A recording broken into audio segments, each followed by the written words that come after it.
And welcome back to another episode of the Entering the Unknown podcast. My name's Adam, and this is. I'm Todd. Is there a little delayed reaction in there when I do that, or no?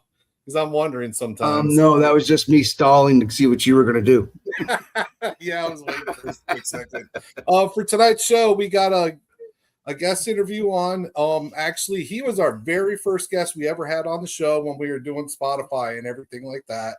And it's Val Zavala, and hopefully I said the last name correctly. And when I bring him on, he'll probably correct me. But he's from the Michigan Bigfoot Reports Data Shoe Corner. Gumshoe guy. Corner. Sorry about that. And we're going to talk more about his show Facebook group and everything later on, but he has a really interesting encounter. So without further ado, let me bring him on. Hey, hello, Val, gentlemen. welcome to the show. Hey, it's been a while since I've been on this. Yeah, that's what I was just saying. Yeah. I was kind of stumbling through my words there real quick off the bat. Adam, I want to tell you real quick, there's so many vowels in my name. If you take your index finger and your thumb and clasp your tongue, yeah, and go ahead and say Zavala. Go ahead and try it. I can't do it when I'm trying to do it, but It sounds the same. Yeah, you know, all those vowels. So my apologies on that. All those vowels come from me from the country of Basque. Basque is an autonomous country in Spain, and that's where my ancestry comes from. Way, way back. I mean, that's it. My last name should have been spelled with an S instead of a Z, but because there's no Z in the Basque alphabet, my great grandfathers changed it to the Catholic baptismal to Z instead of an S. But let me just say this real quick before we get started. And I know you're just itching at a bit just to get me into this, but the last name Zavala goes back to the Alamo, and it was my ancestry that fought in the Alamo, along with the people in the Republic of Texas. And every state, Texas is a huge state. It's almost a country of itself, in and of itself. Oh, absolutely.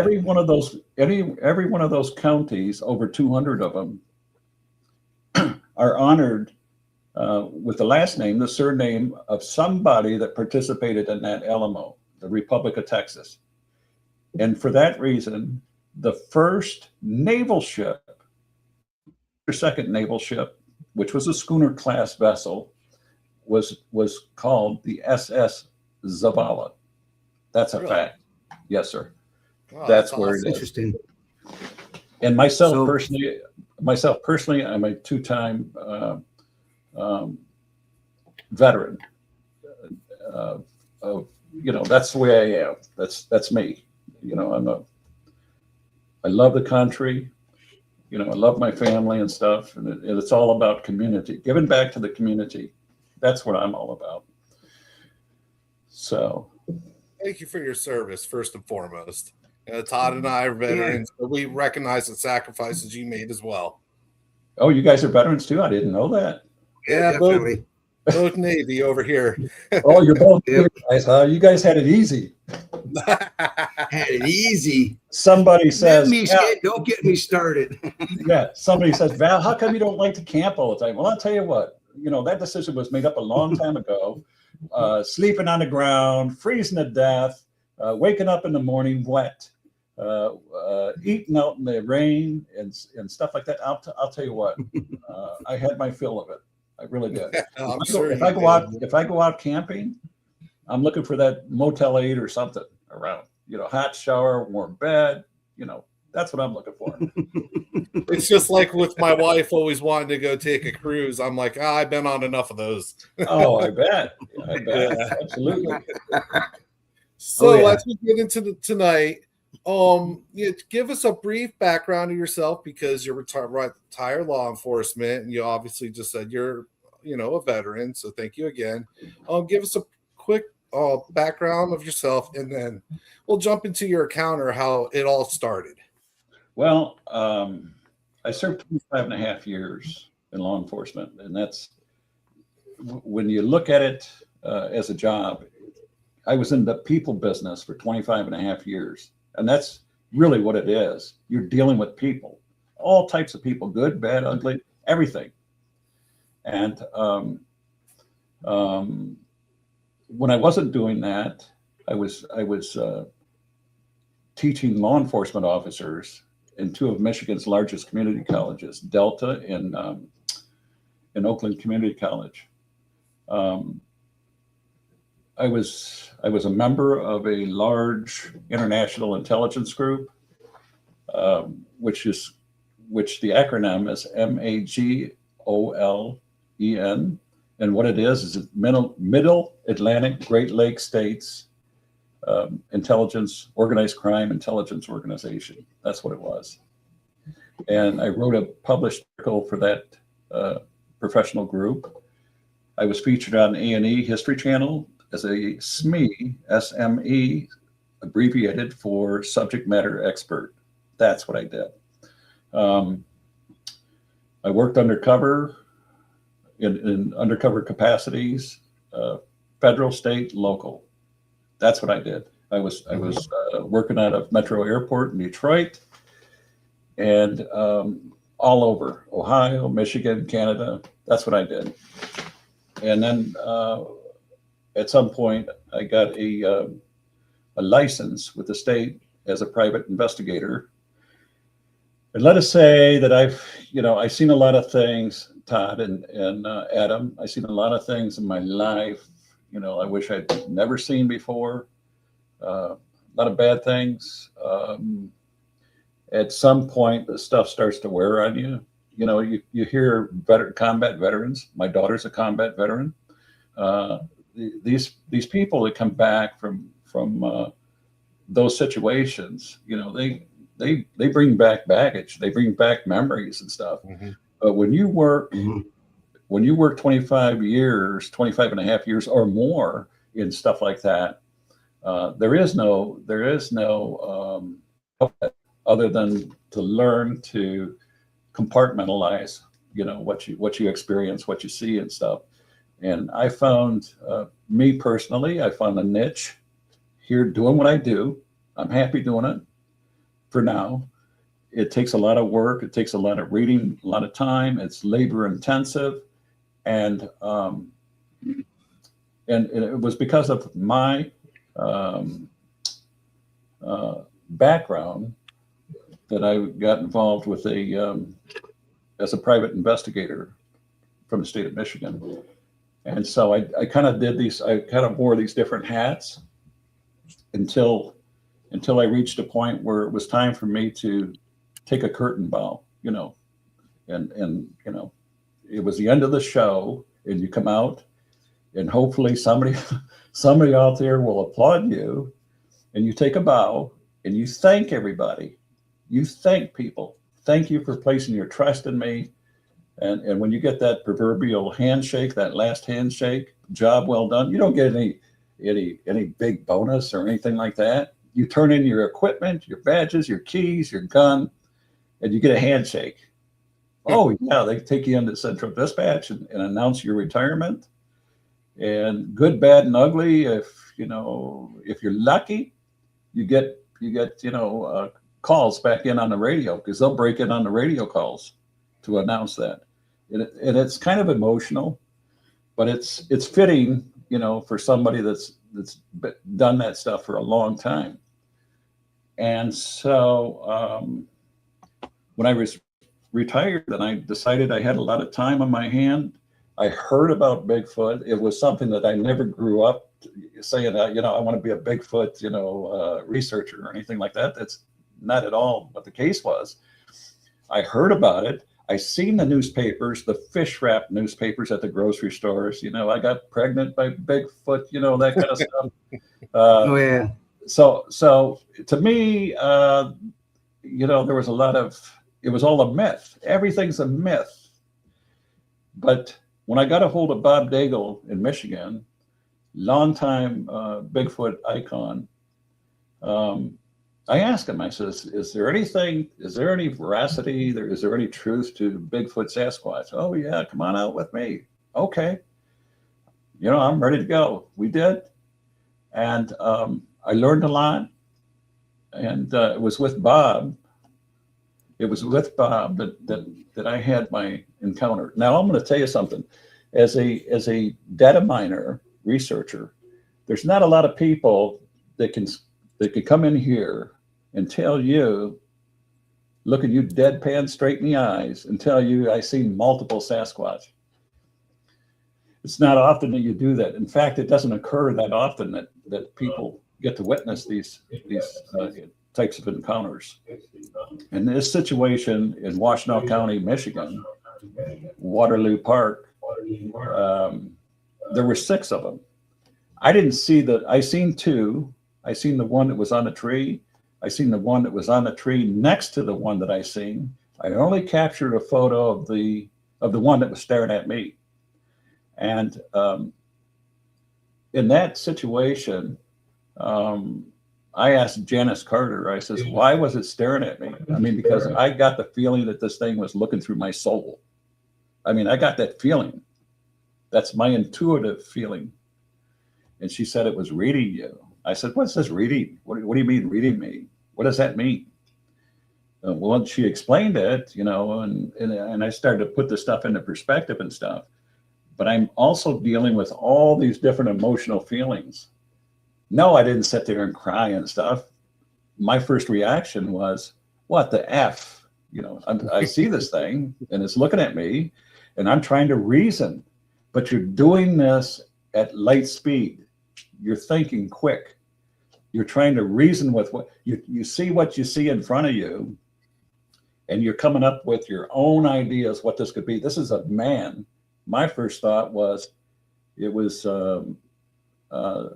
state DNR or something doing the anti-poaching things.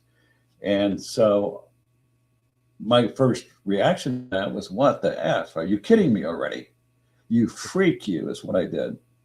I said this to these Sasquatch, you freak, you. And I thought if it was a man, it would crack a smile, show some kind of outward emotion and stuff, but it didn't happen. It was just a deadpan stare, no emotion. And it was at that time that I felt confusion. I felt something overwhelming me, as though, well, yeah, I've drank beer before. I've had a couple of shots of whiskey before, but this is different. This is totally different. This is a feeling that you get that you're being overpowered by something very, very powerful, and it's not good. It is not good. The confusion that I felt was not verbal. This thing did not speak. It didn't vocalize. I didn't even smell anything, probably because it was up in a tree, probably about 13 feet off the ground.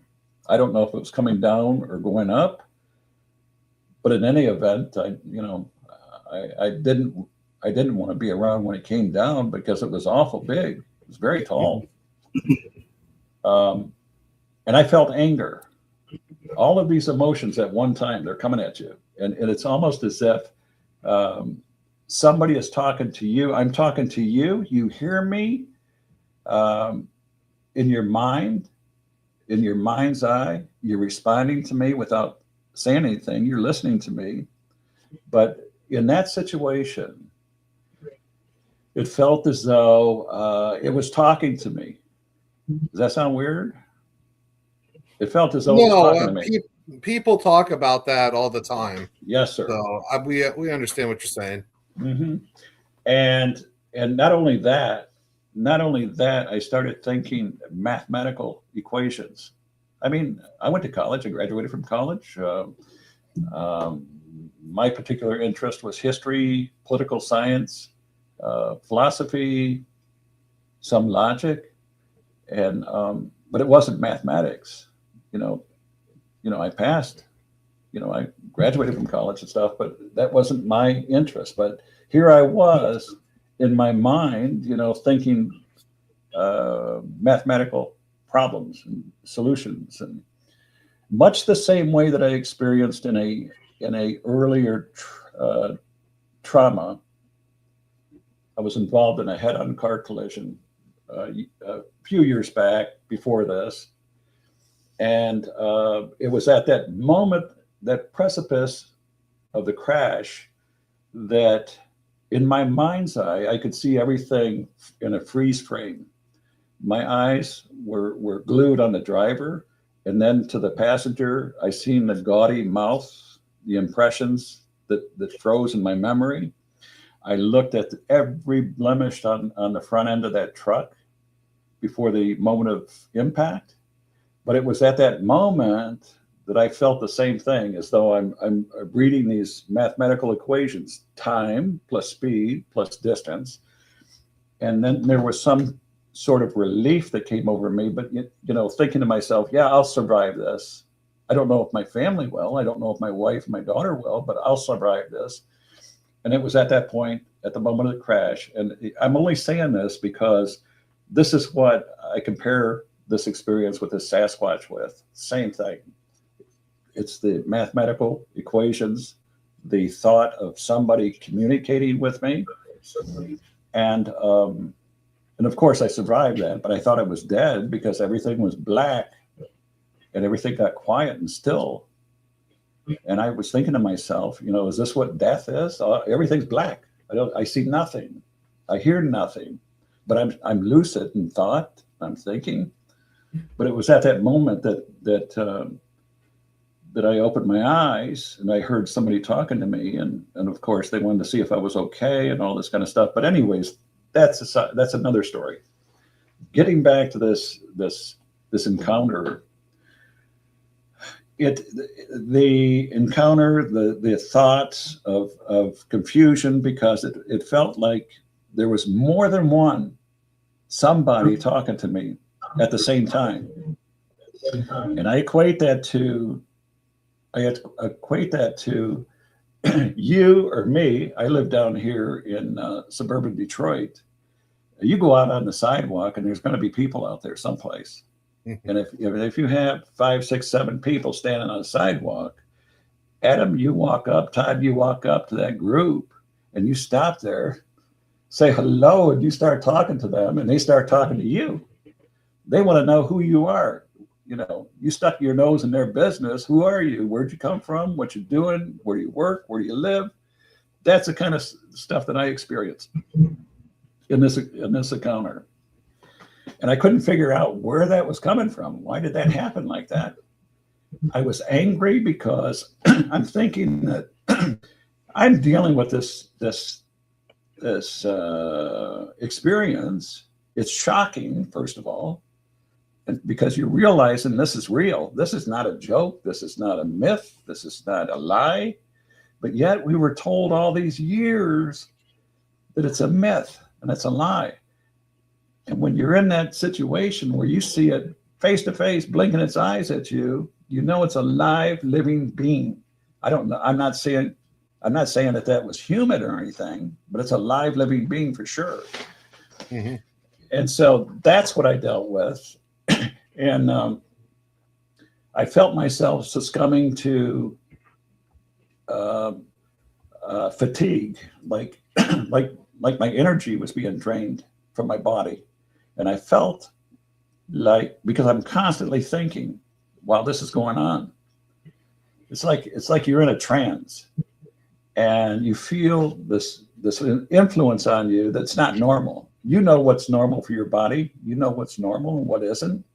This was not normal. This is different. And it was powerful. And so I'm thinking to myself, this is what Pallades was talking about.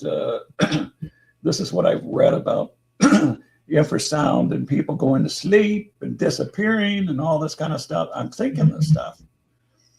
And then I was thinking to myself, I could lay down right here and go to sleep, take a nap, get some rest. That's what I felt like. But I'm not laying down. I'm not playing that stuff. It wasn't until in my thoughts, I thought of free will. God as a free spirit as a soul, when we're born, everybody is given that gift of life. Here's your life. Adam, here's your life. Todd, here's your life. Do as you may, but this is your life. You got free will. You do. And the first time that I thought of free will that entered my mind, that's when the oppression dissipated like smoke. Poof. And I told Bob, I said, Bob, we got to go. We got to go. I mean, right now. There's no time to talk and debate and discuss it. We're going to go. We got to get out of here. This is not good. So I took the pictures, and unbeknownst to me at the time, I shared this with a few friends, and of course, me, Gumshoe Guy, I went through the same gauntlet that everybody goes through. You're a witness. You take a picture, you put it up, you share it because you can't hold it in. You share it with somebody. They share it with somebody, and before you know it, it's on social media. And now you got people critiquing you. And some of the things that they tell you about what you took, your picture, your image, stings like bees. If you run into a beehive and stuff, it's not comfortable when you get stung. Some of the comments, I get where people are coming from. They don't want to share stuff because they don't like the ridicule, the mockery and stuff.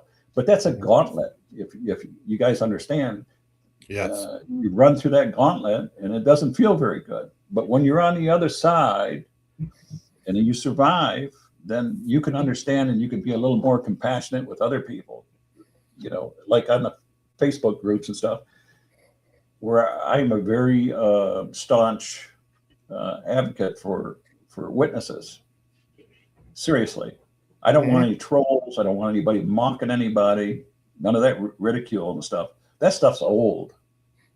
That happens in college dorms and stuff. Leave it alone. Don't come here and do that kind of stuff. Anyways, unbeknownst to me, somebody from the UK took that picture of mine, took it back to the UK, and had it analyzed. They wanted to find out for themselves if I committed a hoax, CGI, and all this kind of stuff. They sent it back to me. Not only did they send it back to me, they apologized for taking it because they didn't talk to me. I didn't know anything about it until it came back to me. And what they did was they sent it back to me. They apologized and they showed me 4 other beings that were around us that I didn't see.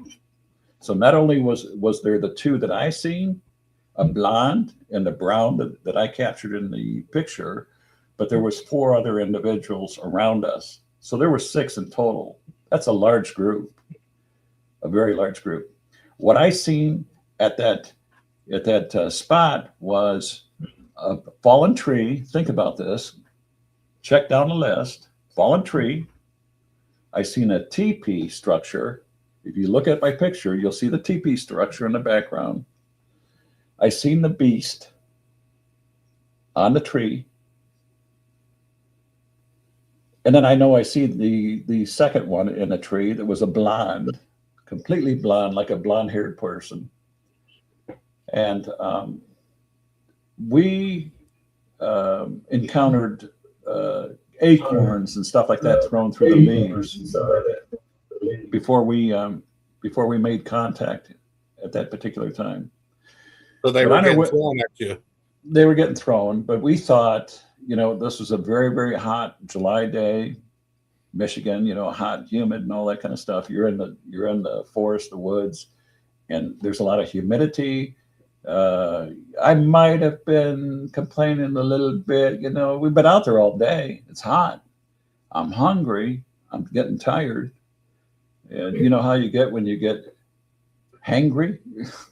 Yeah. That's me. And I was complaining about the bees and I was complaining about the flies and the mosquitoes tearing us up. So we encounter, we get into the tree line and we encounter these things I didn't know. I thought maybe it was raining or something. Something was flittering through the tall canopies of the oaks and stuff. And Bob said, "Hey, Val, what's that?" I said, "I don't know. It's not raining. It can't be raining." I said, I think it's acorns. I mean, I looked down and I seen a couple acorns where we didn't see them before, but I said, I think it's acorns. And then about that time, we heard the first crack. When I'm talking about a crack, I'm not talking about a pencil. I'm not talking about taking a pencil and just snapping it in half. I'm talking about a loud branch breaking. I mean, so loud that it reverberates and echoes, you know, through the forest and stuff. And we stopped. Both Bob and I said, yeah, what is that? It sounds like a tree break or something. Like a fresh branch getting broken off a tree. Yes, a thick one, big one. So we moved on further, and again we encountered more of those acorns and stuff. And looking back at all this stuff, you know, the flies, the acorns, the sticks, we heard another loud crack, the second one. And we continued on until we came to that large fallen tree. That was it. That's, you know, that was where we stopped right there. On the other side of the large fallen tree, gentlemen, was a large, I'll describe it like this. It looked like a Bigfoot nest. It was a big tangle of bushes, thick bushes that didn't look like they grew there. It looks like something brought it there. And there was a hole in the center, cored out in the center of this bush. I mean, it was big enough for some big creature to get in there and lay down. Bob shimmied over the fallen tree because it was that big, shimmied over it on his butt, got down on his hands and knees. And I asked him, I says, is there anything in there? Well, I don't know. He says, I'm looking. And he got down on his knees and he's looking and he says, no, I don't think there's anything in there. But it was at that time when he was on his hands and knees with his back to me that I caught something out of the side of my eye. And I looked and there's something there on that tree. And I took my camera that I had around my neck. That was before I used to put the Go camera, wear the Go camera on the front and the back. But I had the camera with me, just like I got here. And what I did was I set the settings on it and I just piddled with it a moment. And then without giving any tell what I was going to do, I turned around quickly and started snapping. I didn't have it set on a video, a movie. I did individual snaps, but I did it in a 180-degree arc, you know, snapping everything. You know, we've done that on the job many, many times. Going to a crime scene, you know, you got a lot of people that are curious, onlookers. You don't know if there's suspects in there. A lot of times they do that. They show up, they want to see what you're doing. Yep. So that's when I seen the beast. And while Bob is on his knees, his back to me, I go through the motion, you know, what the F, are you kidding me already? You know, you freak, you, that kind of stuff. And then it seemed like this encounter occurred around 4:30, well before dusk. But it seemed like, in reality, it seemed like a long time. Like we were there a long time, because when we came out of there, it was still light, barely light. And it seemed like dark set in pretty quick after that point. But on our way out of the tree line, we look down, we step into the agricultural, I think it was a soybean field or something at the time. It's so hot, gentlemen, that the Michigan clay is hard like cement. But right there when we stepped out of the tree line into the field is a large impression. And we measured it, we photographed it, and it was 17 and a half inches. You multiply 17 and a half inches times 6.5, that's the formula, and you come to a sum of 9 foot 5 inches. That's what made that print thereabouts. I mean, it's not 100% accurate, but it's pretty darn close. But I told Bob at that point, I said, Bob, if that thing comes out of the woods on all fours, I said, I'm going to have a heart attack right here, bro. You're going to have to carry me back to the car then. You're not going to leave me here. You're going to carry me back. Just get me back to my car. Let me go home because I got a lot to think about. So my first leaving that place, I had a urgent need for dairy products. Somebody asked me why. Go ahead. Oh, why did you have the urge for it? Well, think about this. When a new mama breastfeeds a baby or maybe bottle feeds a baby milk, it's the milk that calms the baby. That's the trick. It's the chemical in the milk that calms the nerves. And I couldn't figure out, I don't eat cheeseburger. Well, why do I want a cheeseburger? Why do I want a carton of milk? Yeah. But I had 50 miles to drive home. And I know what I seen. But I can't wait to get home to take that memory card out and throw it in the computer and verify, because I know I wasn't seeing things. And sure enough, as soon as I got home, I threw it in the computer and voila, there it is. That's exactly what I see. So again, you're not going to keep this to yourself. You're going to want to share it with somebody. Mm-hmm. You want to share it with somebody that you can trust, because it stings when somebody is critical of you or says, you didn't see anything other than a log. A log. I've heard that before. A log. That's a log. Yeah. So that is it. That's what I see. And it was at that point, gentlemen, that I thought, you know what? I was pretty happy just piddling around a computer, looking to see what other people see and what they talk about. In other words, I guess you could call me a lurker. I was a lurker. Lurker. and then I decided, and I didn't want my name to be known. A lot of people knew me in the community and outside the community, but I didn't want to be associated with Sasquatch. My gosh, are you kidding me? At this point, I did come out of the shadows, so to speak, and it didn't bother me that my face was associated with that. And then I decided I would start a group site and see if I could get like-minded people together, people that share the same experience. I mean, that's how we grow. You share your experiences and stuff, and it really helps other people. So that's where I come from, and that's what I've experienced. That's what I've seen. Now I've run into people, and you probably ran into them too. They tell you, "Oh yeah, I seen 25. I seen 28 Sasquatches." Really? Well, I'll tell you what. This boy here grew up poor. I grew up poor, impoverished, and I'm not ashamed to tell you that. I know what it's like. I know what it's like to go hungry, and I know what it's like to exist on bologna sandwiches. So, for my money, I can tell you, if you've seen 28, 50 Sasquatches, I know that I've eaten bologna sandwiches more than 25, 50 times in my lifetime. I like bologna. I'm an aficionado of bologna. And my point to that is, when you start hearing people talk like that, you kind of got to step back a little bit and kind of give them a once over.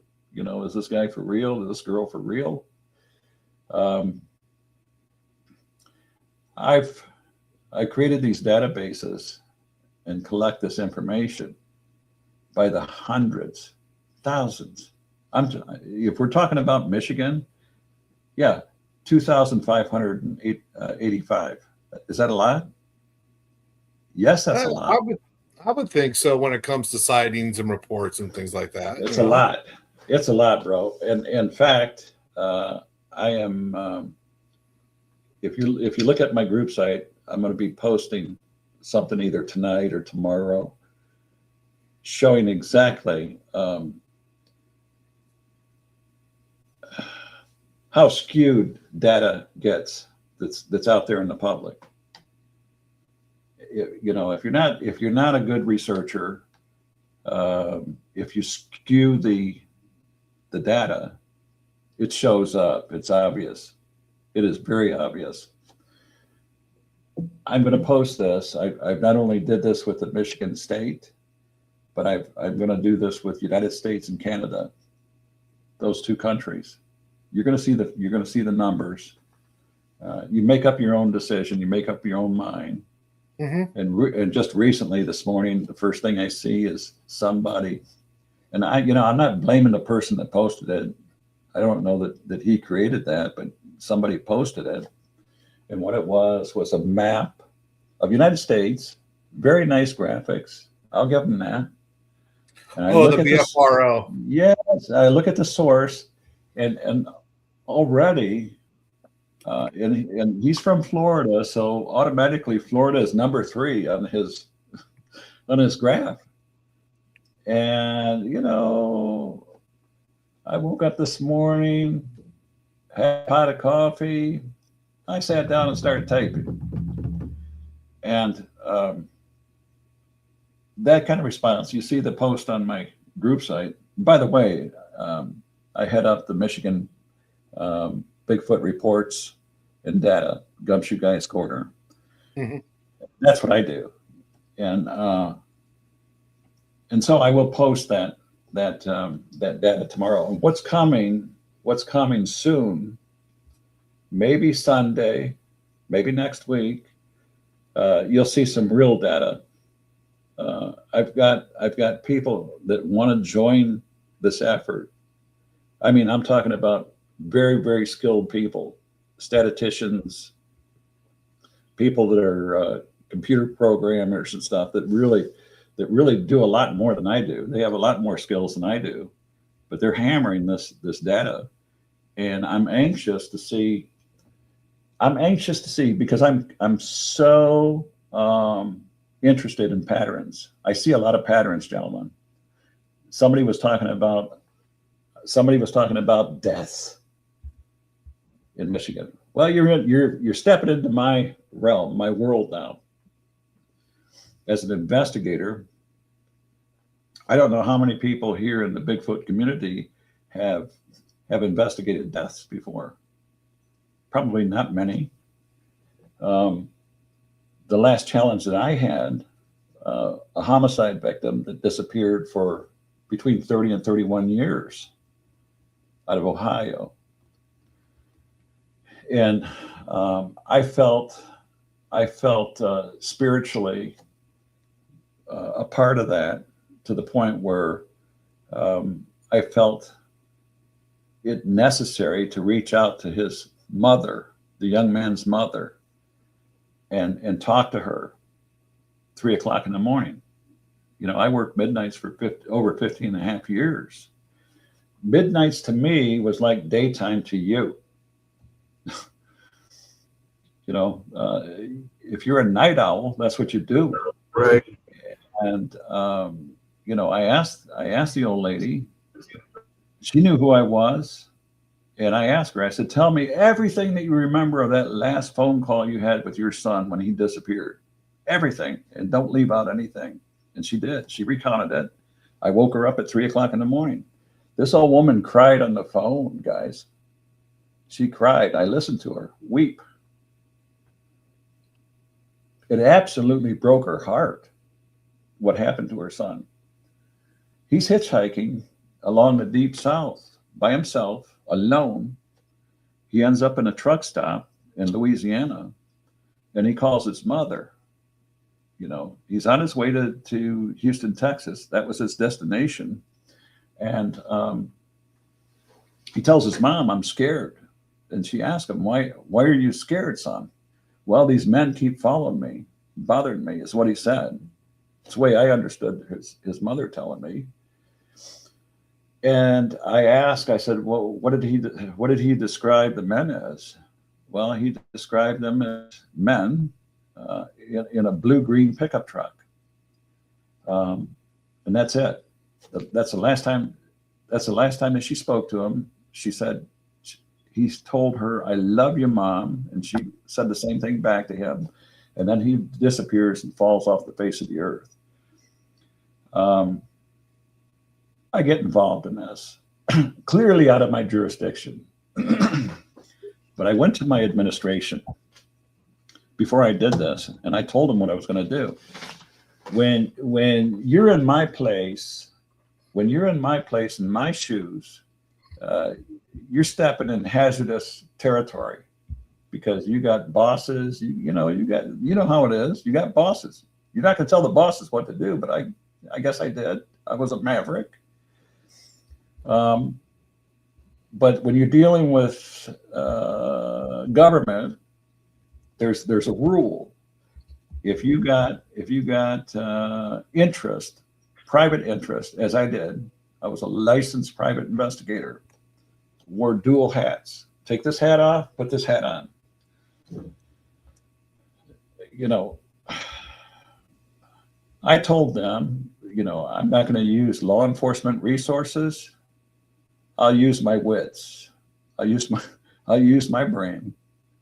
And for the most part, I did. I didn't use law enforcement resources at all. I did this all on my own, and I did it. I went out there looking for this young man, and it's hard. It's very, very hard. What I learned along the way, I read 4 or 5 of those Missing 411 David Pallady's books, probably a couple of them 3 and 4 or 5 times. The deeper I got into this, and this is before I retired, the more I was certain this had nothing to do with Bigfoots, not this thing. This is totally different. And this was murder. That's what this was murder.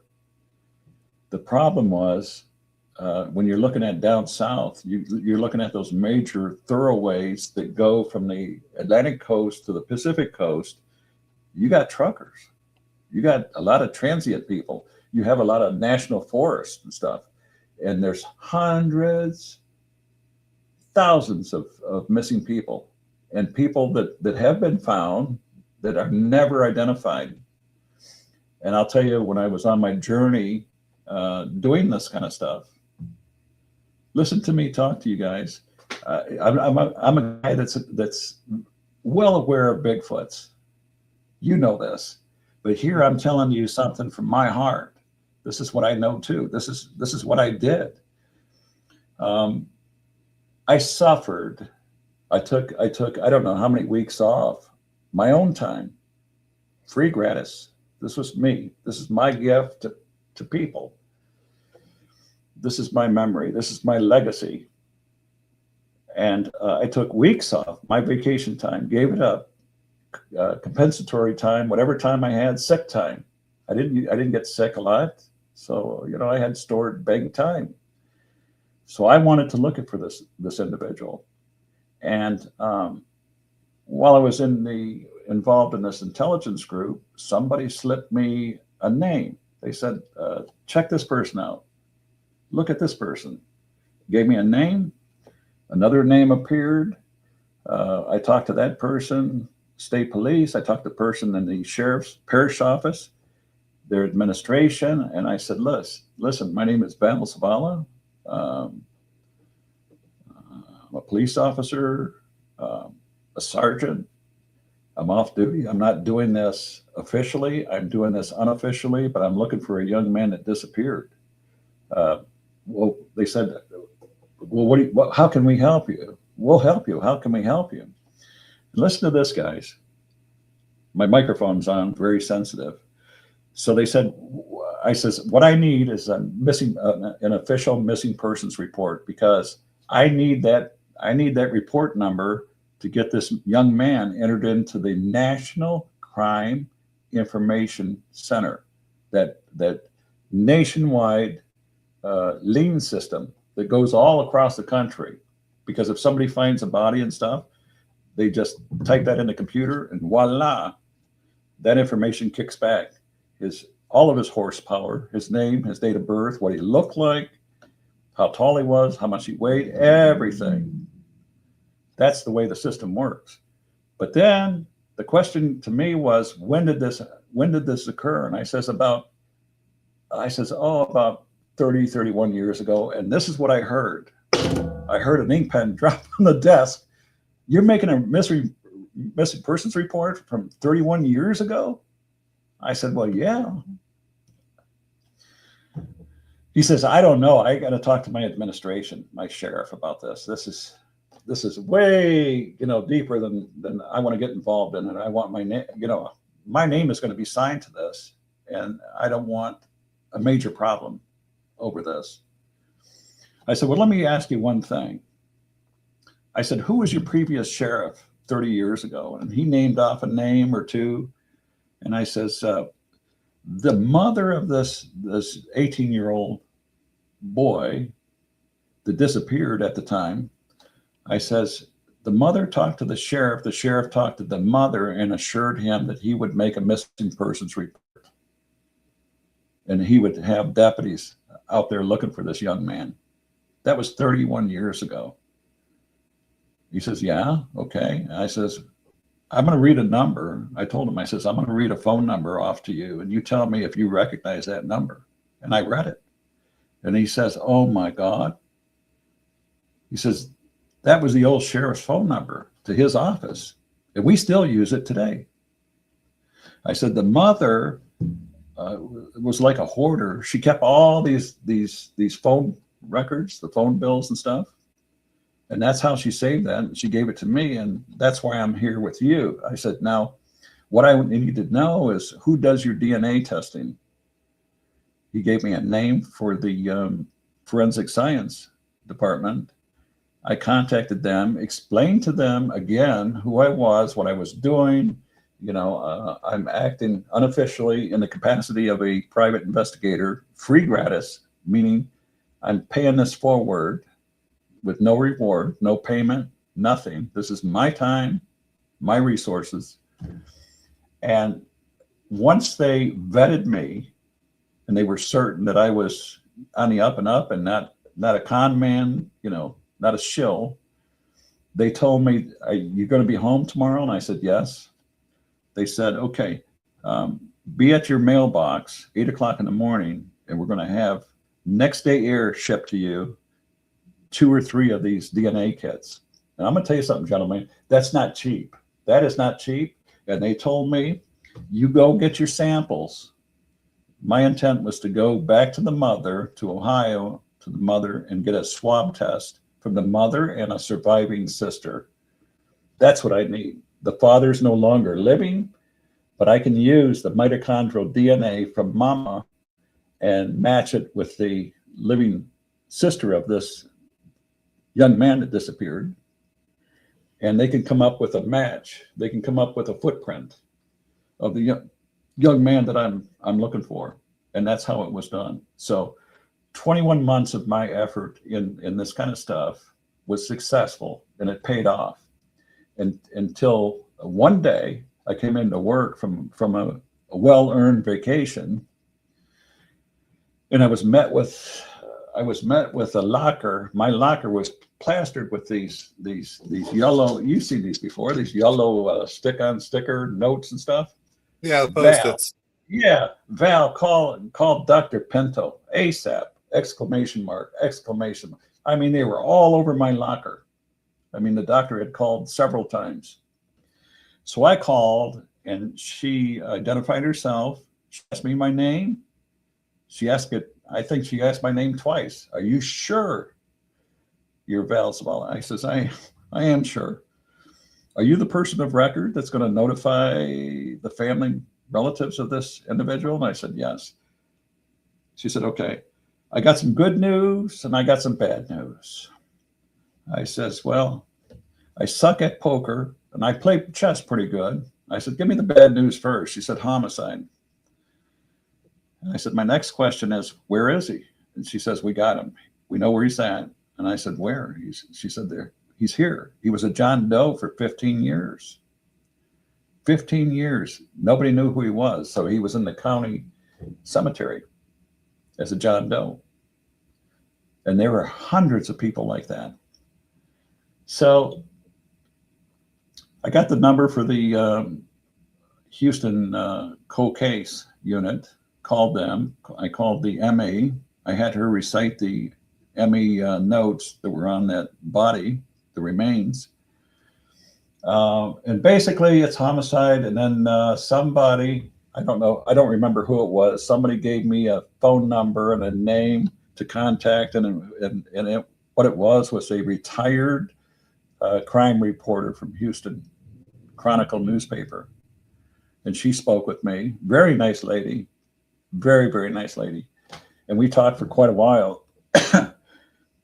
And the way it was explained to me was at the time that this young man that I was looking for disappeared, it was very well known within law enforcement circles that there was 27 suspected serial killers working the corridor between Arkansas, Texas, Louisiana.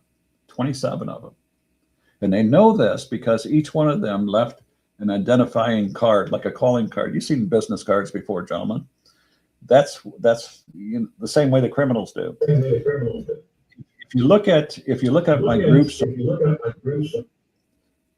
group site, I've made threads about Sasquatch trophies and ornaments. And what I mean by that is some of the things that we find in the trees. I'm getting feedback, guys, through my headset.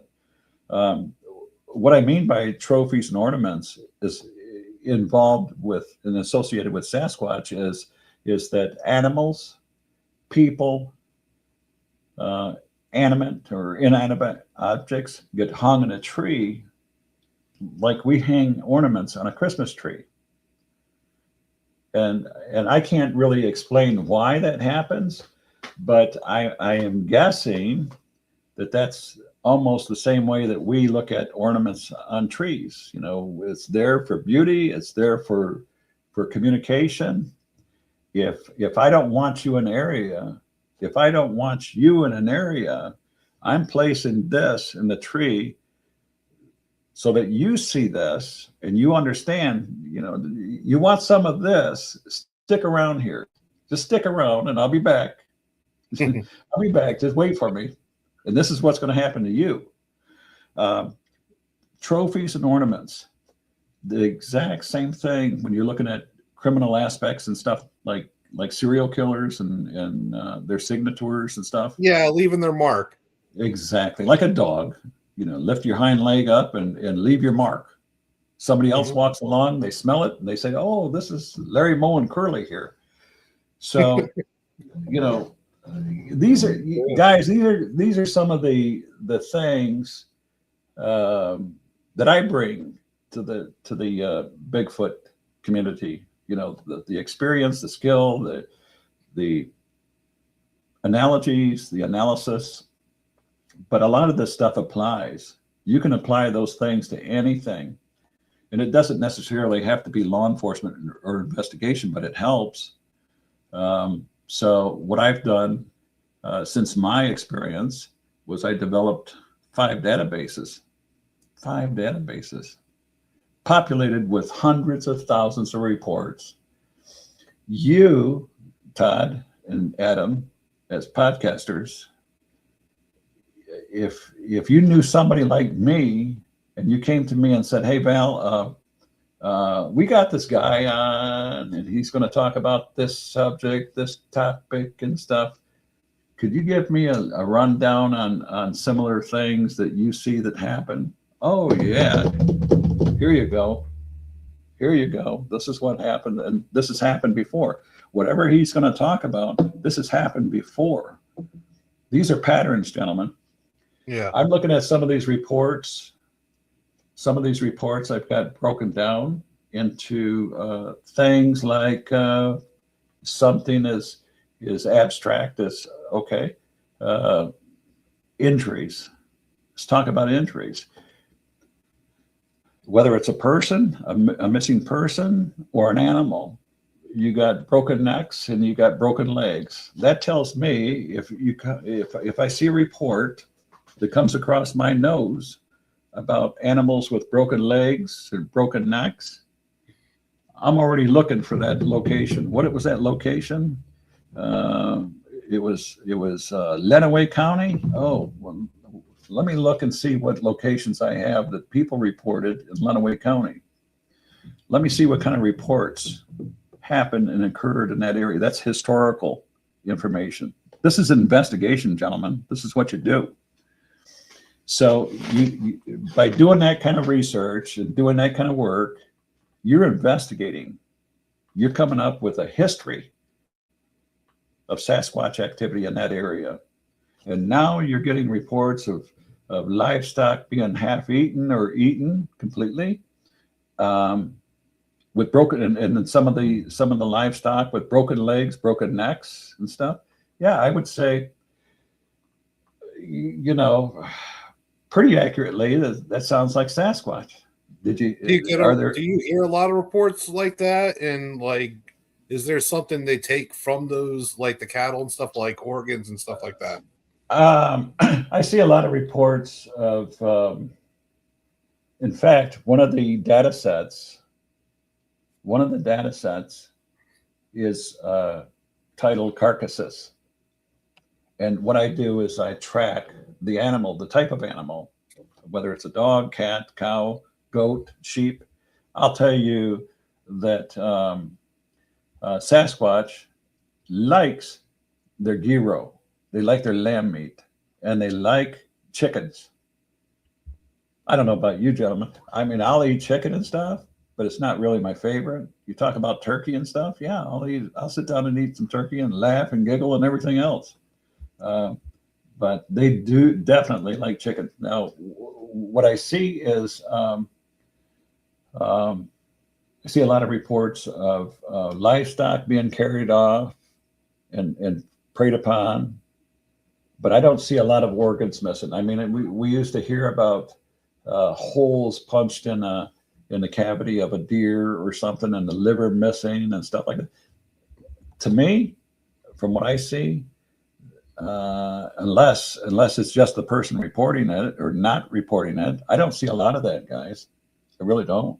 I mean, once in a while you see it, but the way I look at things and the way I process information, whether I'm reading it or storing it and then bringing it up as a big picture, if it comes to me, if an event like that comes to me more than 3 times, 6 times, then I put that in a data set. Okay. And I will start looking, and I will start red flagging words or a group of words that draw my attention to that particular topic that you're looking for. You know, like organs missing and stuff like that. But I don't see a lot of that. But somebody asked me what I think Sasquatch is. Let me share that with you. You were one of the very first person I heard this response from, and like, it's pretty interesting. What do you think a Sasquatch is? Well, first of all, we have to understand, and this has caused arguments with people. People want to love and they want peace, happiness, and all this kind of stuff. They're not pets. These things are not pets. They're not anybody's pets. No. They're not people. They're forest people. They're not people. They're human beings. Somebody argues, Val, so-and-so said that 98% of their DNA is human. I said, well, okay, but where's the daddy's DNA? The 98% that you're talking about comes back to a mother, a human mother.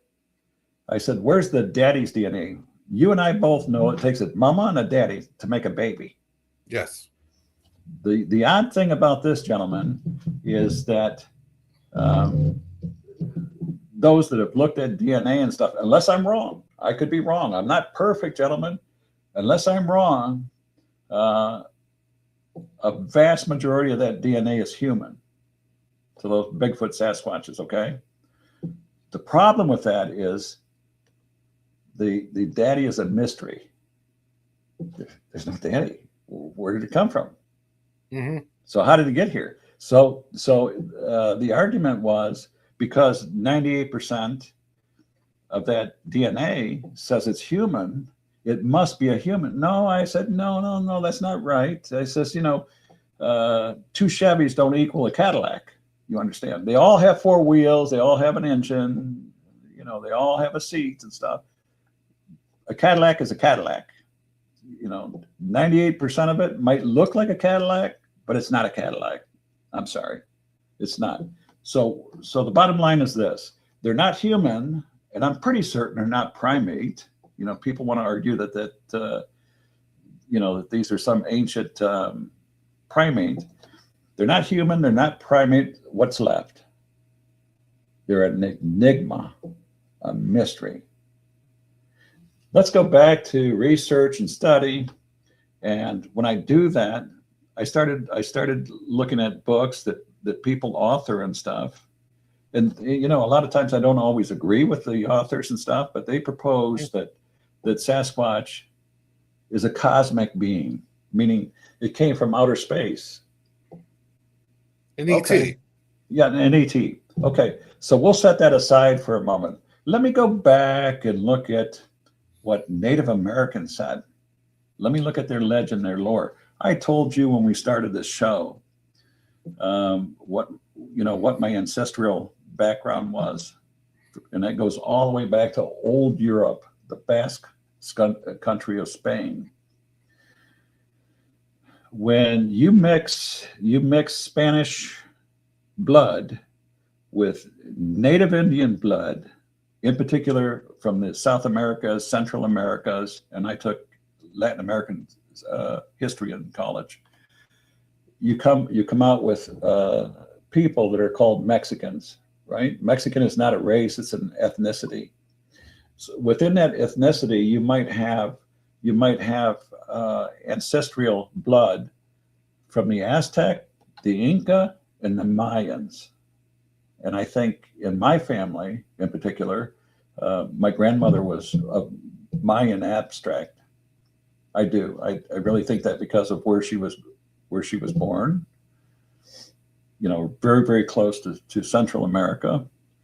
And the point that I'm trying to make here is you go back into the history of Native Americans now in the United States, which used to be Mexico. They all talk about stars and bear people. Follow me, gentlemen, bear people. What word has been co-opted by law enforcement and authorities today in describing Sasquatch? Bears. Blame it on the bears. You've heard that. When I've heard it. Absolutely. All the day long. When people are cornered and you say, officer, how did this man get all mangled? Oh, it's the bears that did that. Okay. Well, what are they really saying? What are they really saying? So I look at this stuff and I go back and look at Native American. I'm talking about Native Americans that have been here, the Cherokee, the Ojibwa, the all of them. And they all talk about the bear people. They talk about the bear people. They talk about stars falling from the sky.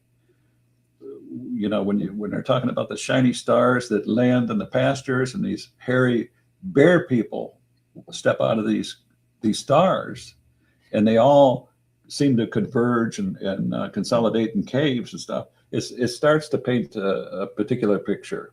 You're talking about Sasquatch. Now I'm looking at a lot of reports of people reporting flashing lights, burning lights, or bright lights in the sky. They see a ship, a craft, and then an hour later, they see a Sasquatch emerge out of the wood line. This is a lot of times. And I think that I scooped up about 500 of these reports, just like I'm explaining to you, and sent them off to a friend of mine who is an author whose particular interest is in UFOs. That's not my particular interest, but I'm not naive about it either. So I'm drawing you a picture of what I think Sasquatch is. There was a philosopher at Wayne State University in Detroit, and he made a comment to the students one time about how you, me, and everybody listening to this are star people. And when questioned by the students, he said, yeah, we're all star people. Think about it. When the stars fall to the earth, meteorites, whatever they are, they fall to the earth, they become soil. We plant the food, the seed, and the soil, and we consume the soil. It's in our body. It's in our being now. We're all part of that star people stuff. So I have to believe that Sasquatch, Bigfoot is an enigma. It's not primate. It's not human. Not human as you and I know it. There's something else. Some people, some authors theorize that Sasquatch was a slave being in another planet, and they were sent here by sentient beings, intelligent beings, to mingle and mix. And you see these people with the cryptic sights and the horrible things, the creatures and stuff. You were asking earlier about mutilated animals, in particular livers and stuff like that, organs missing. Somebody's dabbling with the DNA. Somebody is. And I'm not for sure the government is, but somebody is. And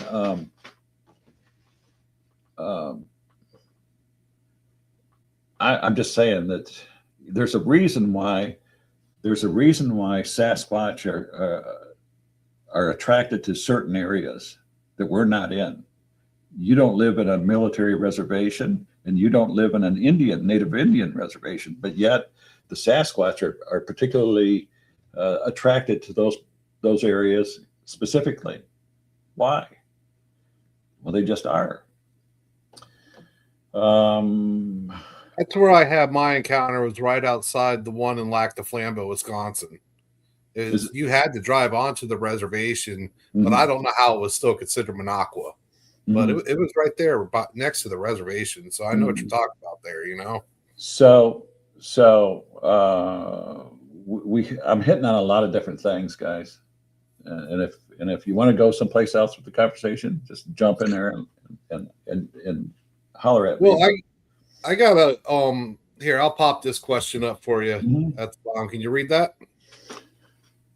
Is this somebody listening? Yes.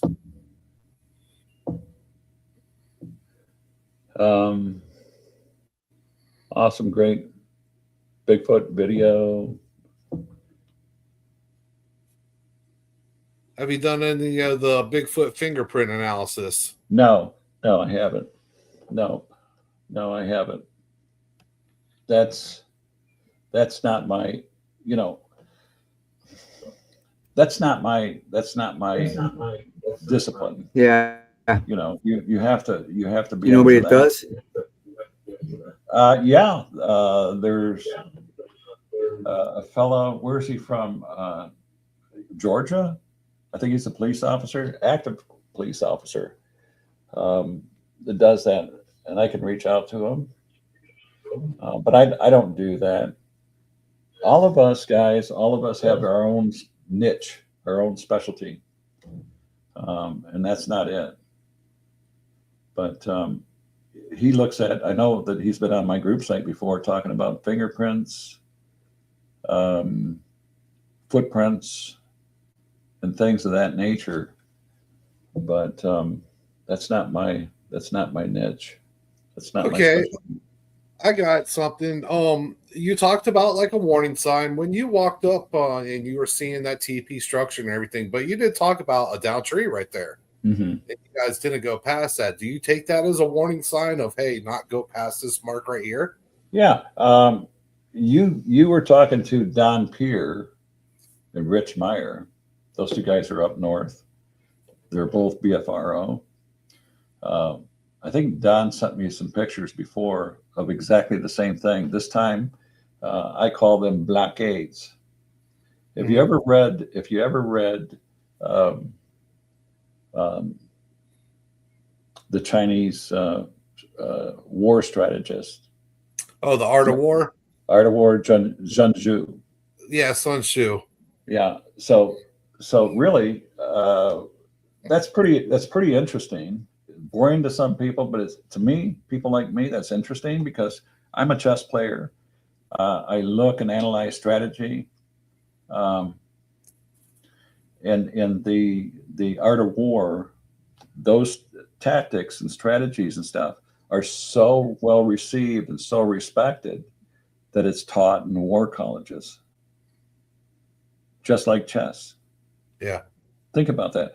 So what you have is blockades. What are blockades for, Adam? You're driving on the road and you come upon a blockade across the road. It's just to keep you from going any further. Or form of control. Yes. Right. To delay you. What if, I'm just going to recount this. I'm not going to get in. I'm not going to talk about facts or particulars. What if you were with somebody, a family member, whatever, and you're traveling along on ATVs, and suddenly you came upon on a 2-track, you came upon a road that's blocked by a large tree. Well, let me back up. You're with family members, and one of those family members shoot. You guys see a Sasquatch, and one of you guys shoot at a Sasquatch, and you leave. There's nothing else done about it. You just leave. You're going on, and you're looking at things, and everything is beautiful, and all of a sudden you come to a point in the 2-track where there's a large tree, an obstacle placed across the road. In my military mind, when I see stuff like that, I think of enemy action. You know, there's a reason for that.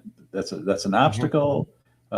It causes me, and you see this in these earlier clips of Desert Storm War, where you have a narrow road, and you come upon a vehicle that's broken down right in the middle of the road. So what do you got to do? You got to stop, get out of the vehicle, and help clear the road. And that's where you're clobbered. The moment you step out of that vehicle, you're clobbered. This, holding that side by side with Sasquatch in a situation, maybe a real situation, you've already committed a cardinal sin. You shot at one of those Sasquatch. You might have forgot about it. They didn't. No. They're coming from you. You go down the road, and all of a sudden, suddenly, you find an obstacle in the road, and it's not impervious. You get around it, so you're not really too concerned about it. Now you're free, and you're on your way again. Then you come to another tree in the road, an obstacle. In my view, there's such things as coincidences and no coincidences. A coincidence is when one thing happens that's odd, and you take notice of it, and you think to yourself, that's odd. That's an anomaly. The second time it happens, it could be written off as happenstance. But I'm telling you, if that happens for the third time, and you're not with it, or you're slow in processing this, that's enemy action. You're in trouble. You are in trouble, because whoever did that, they've done it for a reason. And the mere fact that you shot at one of those or hit them or whatever you did, you're in trouble. For your life, you're in trouble. But anyways, I'm gonna leave that as it is. And yes, so the fallen trees are statements. In military in military, there's words called semaphores, SEMAFOR. And what that is, you're on the Navy. Did you guys use flags in the Navy? Oh yeah, we used them on our ship. Yeah, we've flown them, especially the old one with the rattlesnake on it. Don't tread on me flag. Okay, that was our ship's flag. So when you guys are in silence, rolling on silence, no communication, no radio communication, you're just rolling. How do you communicate? By flags? Do you do lights? At night. At night, we go completely dark. Yeah. So, I mean, it's just basically the people on the ship who talk, unless they're talking within our battle group, like surrounding, because I was on a carrier. So we were in the middle while we had the cruisers, destroyers, and frigates out surrounding us. Signal light. Semaphores are the communication, are communication with hands. Whatever gesture you're using, there's something that you have that communicates a message. You don't have to speak. All you do is have to see it. If you understand it. I had a dog trained that way. I used to have a dog that was trained by hand signals. That's pretty sharp. I never had to say anything. Yeah, it was a very sharp dog. It's pretty sharp. So yeah, you're down trees. You know, they're telling you something. A lot of times people talk about the crosses and stuff. You've seen the crosses, correct? What is your impression? Yeah. I'm here. Me and Todd found about by this area where I hunted at, and this area was freaky. Well, I'll tell you, Native Americans once said, they used to teach their young kids and stuff, you see those in the forest, stay away from them. Oh, I learned to stay away from it. They're telling you to stay away. Go the opposite way. Yeah, when I got close to that, I would feel like I was always being watched. Like felt like literally something on my shoulder. It was just bad feelings in general. So I learned to stay away from that area. Now, I've talked about this. Really, I got a lot of good stuff on that group site. I've talked about this. I researched that. Everybody here that drives at some point in their life is coming across a railroad crossing, right? Right? You seen the signage? What does the signage look like? Oh, I got them right up there. Some do have an X on it. They do. Wow. What a coincidence. What does that mean to you as a driver? What does that X mean? Like caution, careful. Danger. Yeah, danger. I mean, I've seen I walked up on, I was actually taking a report, and I heard a train whistle, you know, the horn, the blast the horn, you can't miss that. And then I heard a loud boom, and I heard that grinding metal, screeching metal, and I knew what it was. Somebody crossed the tracks and got hit. Yeah. I left the call and went over there, and about, I don't know, 3/4 of a mile from the tracks, I see the truck, and I'm looking around. I don't see a driver, but then I look at the passenger on the floor, and that's him rolled up in a ball with pizza all over his face, going home with a pizza for the kids, and went around the tracks. The point that I'm making is that the symbolism used adapted for railroad tracks is danger. You know, you want to be a dummy and float those lights and go across those tracks without warning, without stopping, without caution, is the same thing as what you see in the forest, you know, with your cross edges. Now, the origins of the cross has its origin to go way back in religion to Lucifer, the deities. That's where that comes from. So anybody that wants to argue, you know, love the Sasquatch and they're so precious and they're good, and, you're in this and you're dabbling with stuff. You're dabbling with stuff you don't understand, is what it is. I'm telling you that there's, the X is a symbol, and there's meaning for that, and it has origins that go way back. You listen to people talk in the conferences, they're experts, and they're there. You pay your $40 and listen to them parrot stuff that people have already said, but they don't look at stuff, and they don't bring stuff like this to these conferences. But this is what research is. You're getting into the meat and the potatoes of Bigfootery. It's kind of creepy, guys. It really is. Yeah. Sounds it. Yeah. I got another question for you. When you were talking about that nest, was it just one huge one, or were there other ones around that area? No, it was just one huge nest. It was just so they took a bunch of bushes and vines and everything and interwove them. Yeah. Huh? Yeah. Would it kind of be similar to how, like the ones they found out in the Olympic National Forest out there in Washington? Is something similar to that, because they showed the big circle ones? Yeah. It was like a big blob. You couldn't walk through this bramble of bush. It was almost as though this stuff was scooped up into a pile, and you bore a hole in it. You hollow it out to the core, creating a cave sort of structure out of this stuff.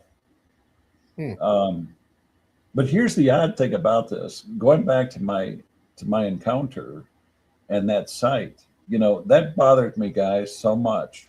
I wouldn't go back out there for over a year. There's no way I'm not going to go back out there no more. No, more. Really? No. When I did go out crazy.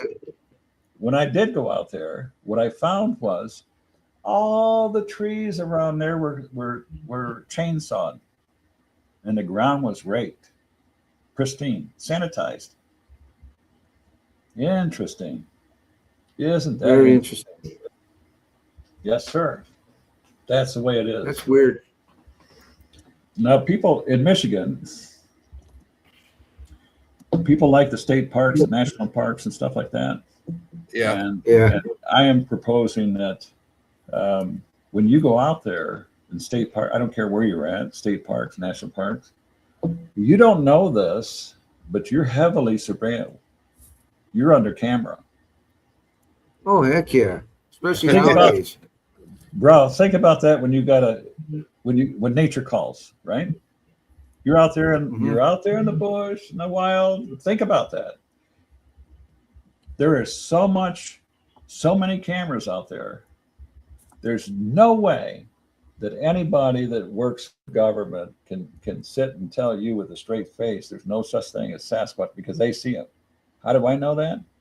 Because part of the people that used to come to me way back when Michigan was still using the analog system, the analog radio system, before they went digital.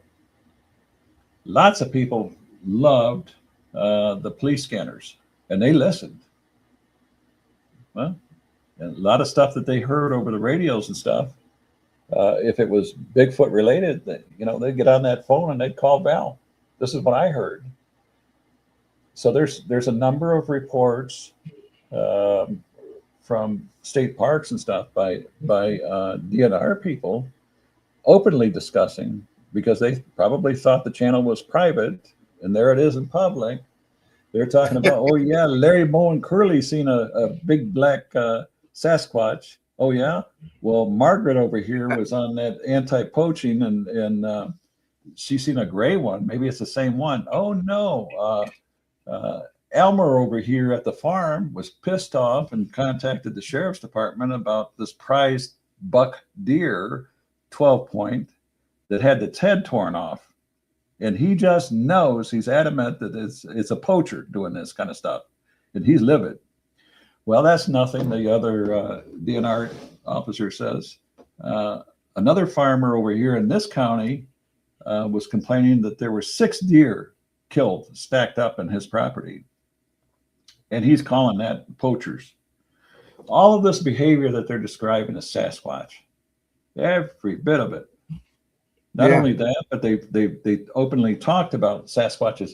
Oh yeah, this Larry Moe and Curly was hiking the trailhead, and they seen a hairy ape walking across the trail with a deer on his shoulders. An open view of the public. I mean, they're talking like this. There's another case in Michigan. This is pretty interesting.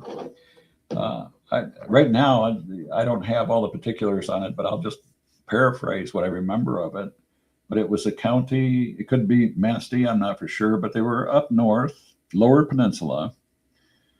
Somebody had a piece of property, private property, in between a national forest, maybe a state park or something. But to me, I envisioned a cul-de-sac. You guys are familiar with cul-de-sacs? Yes. So a circle surrounded by houses and stuff. Well, that's what his property looked like. So on this summer day, this man, wife, and their lady friend were over sitting on a picnic table in that cul-de-sac surrounded by forest. And suddenly they heard trees breaking, branches breaking, and thumping, heavy thumping on the ground like those Clydesdale horses. Yeah, like heavy footsteps.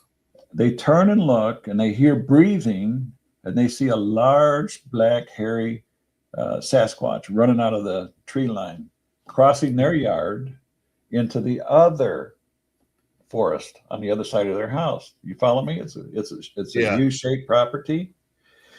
Just then, they claim, this is not me claiming, they claimed that there was a loud thundering shudder of a helicopter, low-flying helicopter in hot pursuit of the Sasquatch.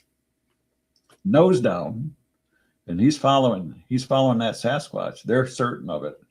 And they claim that it was so low that they could look up and see the pilot, with the blinking lights on the craft and stuff. Yeah. And he was heading right in the same direction as that Sasquatch was running. And it was painted all OD green. You know OD green? You familiarize that with, you associate that with. I grew up in the Army. Yep. Same thing. No markings, just green. Now that could be DNR, Michigan DNR. That's their color. I don't know, but that's interesting.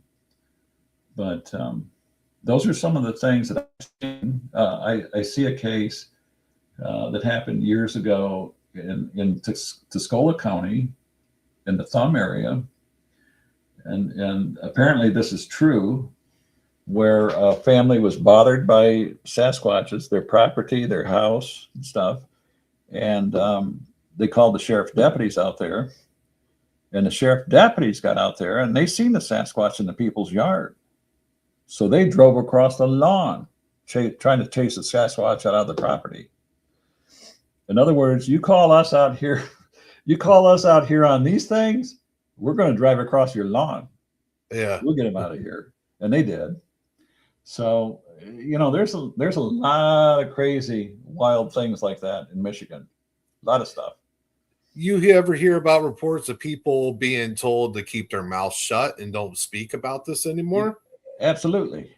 They receive those full-on threats, or else, you hear about those? Yes. We were talking about the bear people, UFOs, blah, blah, blah. In 1965 and shortly thereafter, Michigan, Southeast Michigan, Southwest Michigan was inundated with UFO reports all over the place, to the point where, it was going to panic everybody about it.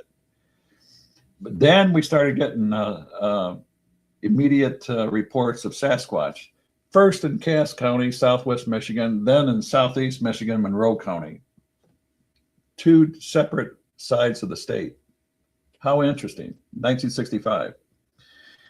An author by the last name of Keel, K-E-E-L, theorized that Sasquatch were interested in Enrico Fermi nuclear power plant for Lake Erie at that same time. early 1960s. During that point, the state police down in Monroe County was quoted as saying they tried to keep the Sasquatch thing quiet, secret. I think that's the word that he used, but it got out of control. It spread, it leaked, and people started talking about it, and pretty soon it's a carnival out there.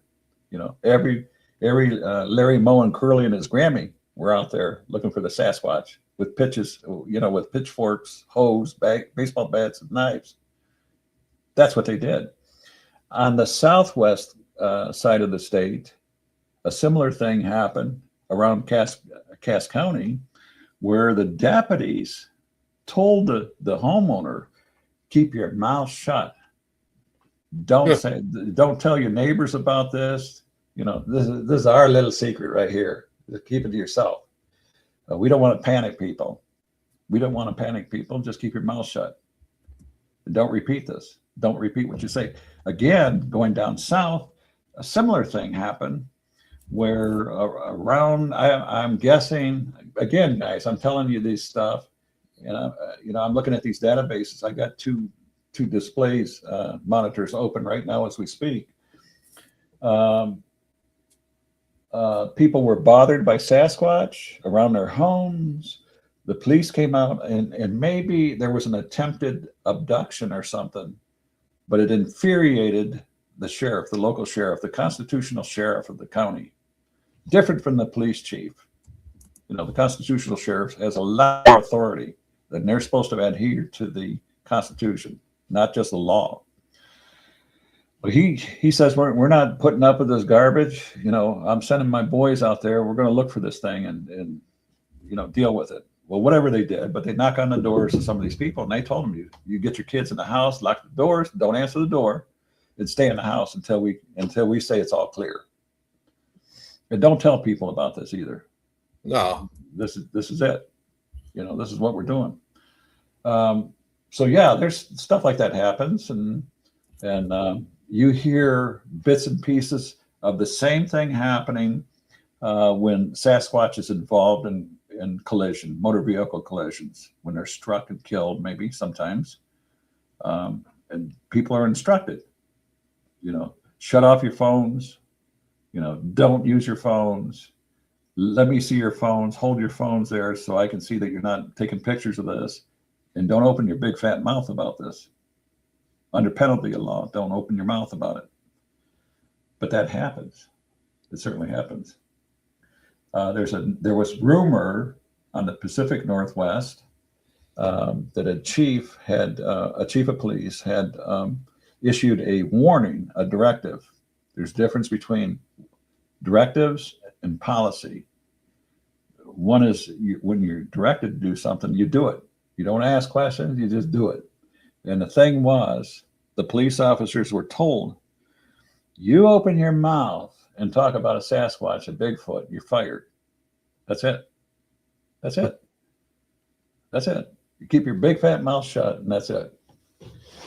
And some do and some don't.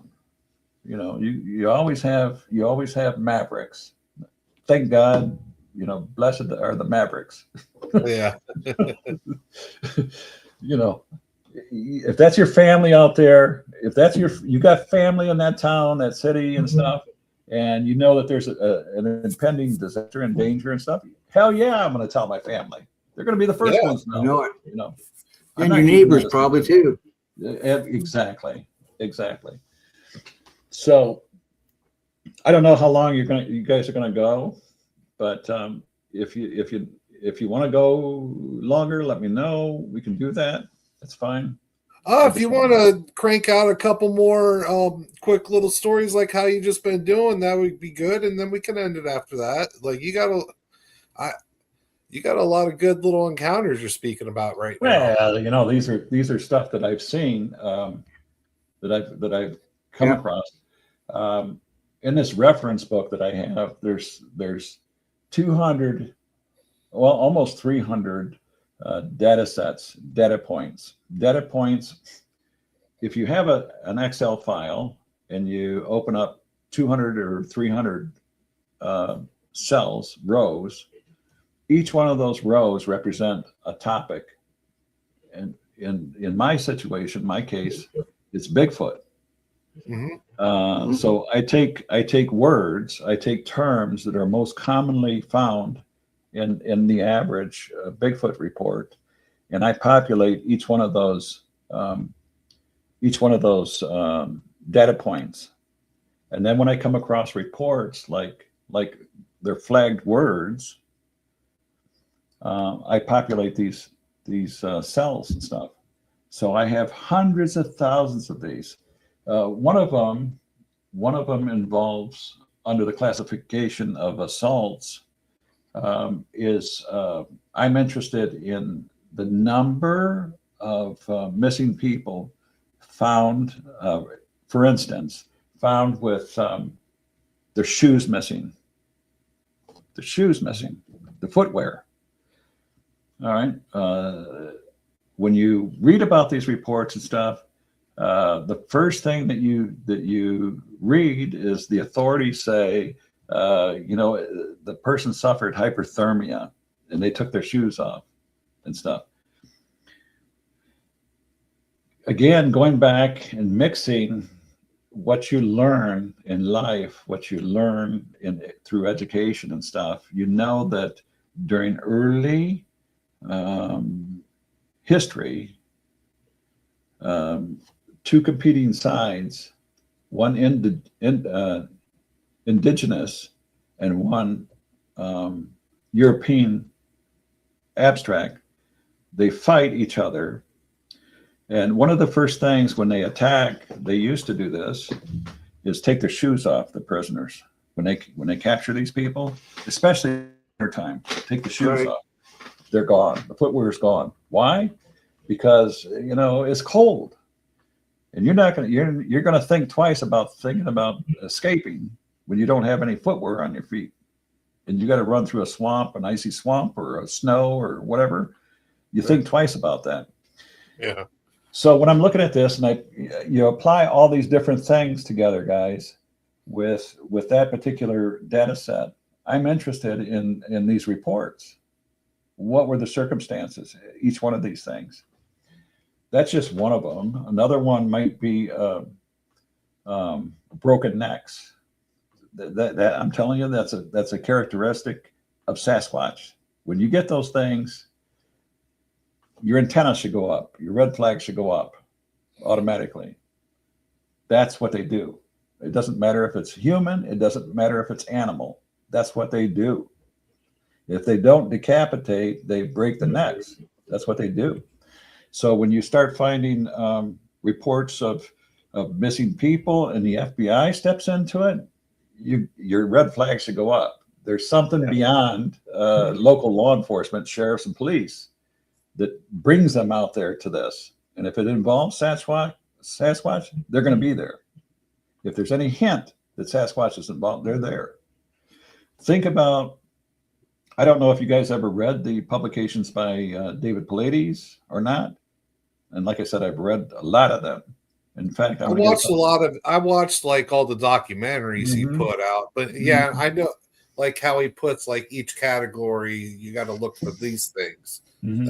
That's why he looks into the case. So when I look at the reports, there's a massive search ongoing about some deceased body and stuff.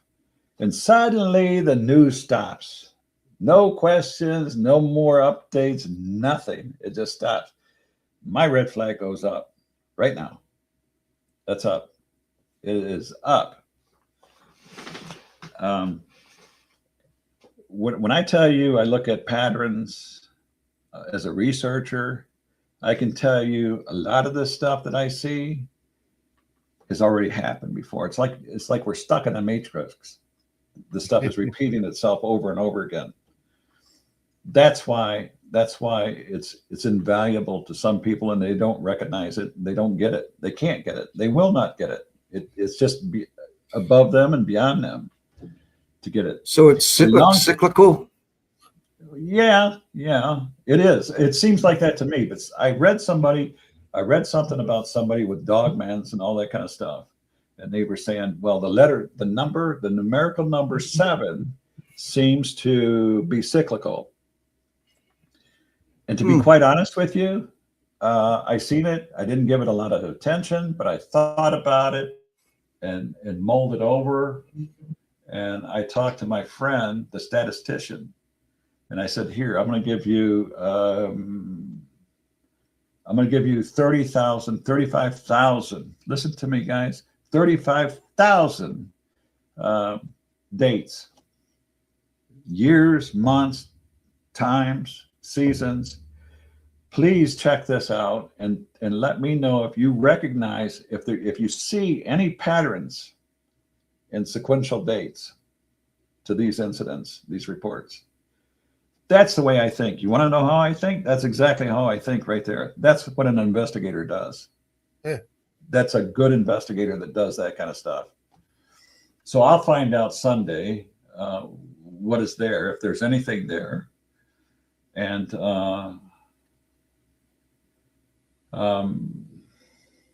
you know, that's the kind of stuff that I do, that I look at.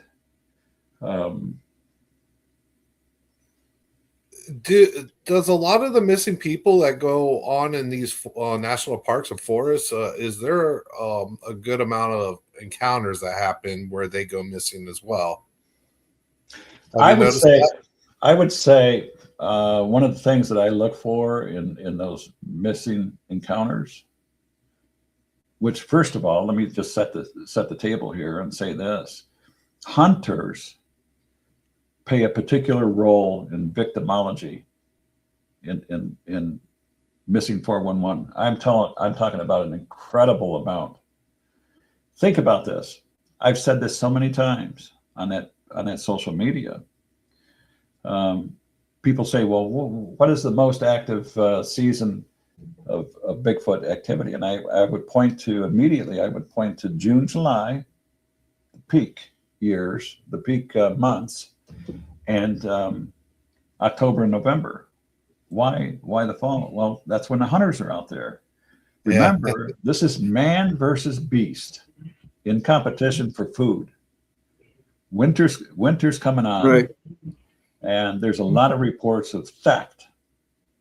You go out there as a hunter and you knock down a deer or an elk or a moose or something, that might sustain you and your family or your friends, your neighbors for months, maybe through the winter. But you get a beast out there in front of your face, blatantly taking that deer, that moose, that caribou, that elk, and walks away with it and looks back at you with those eyes, saying, you know, you want some of this? Come over here and get it. Here's your animal. Come and get it. Well, hunters won't do that. Yeah, so they're kind of vindictive and taunting. Yes. Yeah. Yes. Wow, they got some bad human traits, don't they? Yeah. Stolen food. That's a big thing. You take a man, a hunter, a sportsman, even a woman. But right now, I'm not talking about women. I'm talking about men in particular. That's a whole lot of testosterone out there hunting. I'm not afraid of anything. I got my gun, you know. I'm not afraid of anything. Well, you encounter a Sasquatch and you seem to change your attitude a little bit, because the thing, it just picked up your deer and he's walking away with it and he's looking back at you, asking you, what are you going to do about it? Nothing. Go ahead and take it, you know. Sometimes it evolves into confrontation, and a lot of times it doesn't. The hunters, you know, they know better. And I have nothing bad to say about hunters. A lot of hunters, I used to hunt. I don't do that anymore. But, you know, the hunters that I knew were 100% professional people. They were good advocates of wildlife. Even though they hunted with care and love, you know, for wildlife and stuff. That's what I do. I honor the animal I take. I will never take anything I won't eat, things like that. So one of the freakiest things I've ever heard from somebody when I was co-hosting a podcast was a gentleman that I met. I think he was from Washington. I always thought he was from Canada. Maybe he was from Canada but moved to Washington. But he recounted a story as a Canadian veteran, and he was out hunting it. And I want to say it was either moose or elk. But he says that when he was out hunting, he's seen a Sasquatch, he's seen the moose or the elk, and he was going to kill it. He was going to take it, but then the Sasquatch came onto the scene, attacked the animal, went right by him. I mean, the man is petrified. First of all, he sees this thing. It runs past him, not towards him, past him, and it's 100% focused on that animal of prey, the elk or the moose. He snaps its neck. Listen to me, guys. He takes the animal and holds the eyeballs up to his eyeballs. You remember me sharing with you my questions to Janice Carter? Why is this thing staring at me? Because I feel as though it's peering into my soul. Yeah. And I take that as very offensive. I take that the same manner that you would if you're sitting at your computer right now at your home, you're looking at me, and I'm a stranger and I'm standing over your back looking at your computer files. You know how offensive that would be to you? Oh yeah, it's invasion of privacy, right? It's a violation. Yeah, you feel violated. Yeah. But imagine if that is true, what Janice said, the thing peering into the soul. What was the purpose of taking that animal and putting it close to its eyeball and staring it into its eyeball? What was the purpose there? What did that serve? Kind of what you were just saying. That's bizarre. Well, it could be, Todd. It could be, but it's bizarre behavior, man. I've seen death a lot of times, and I don't see anything but the death stare is what I see.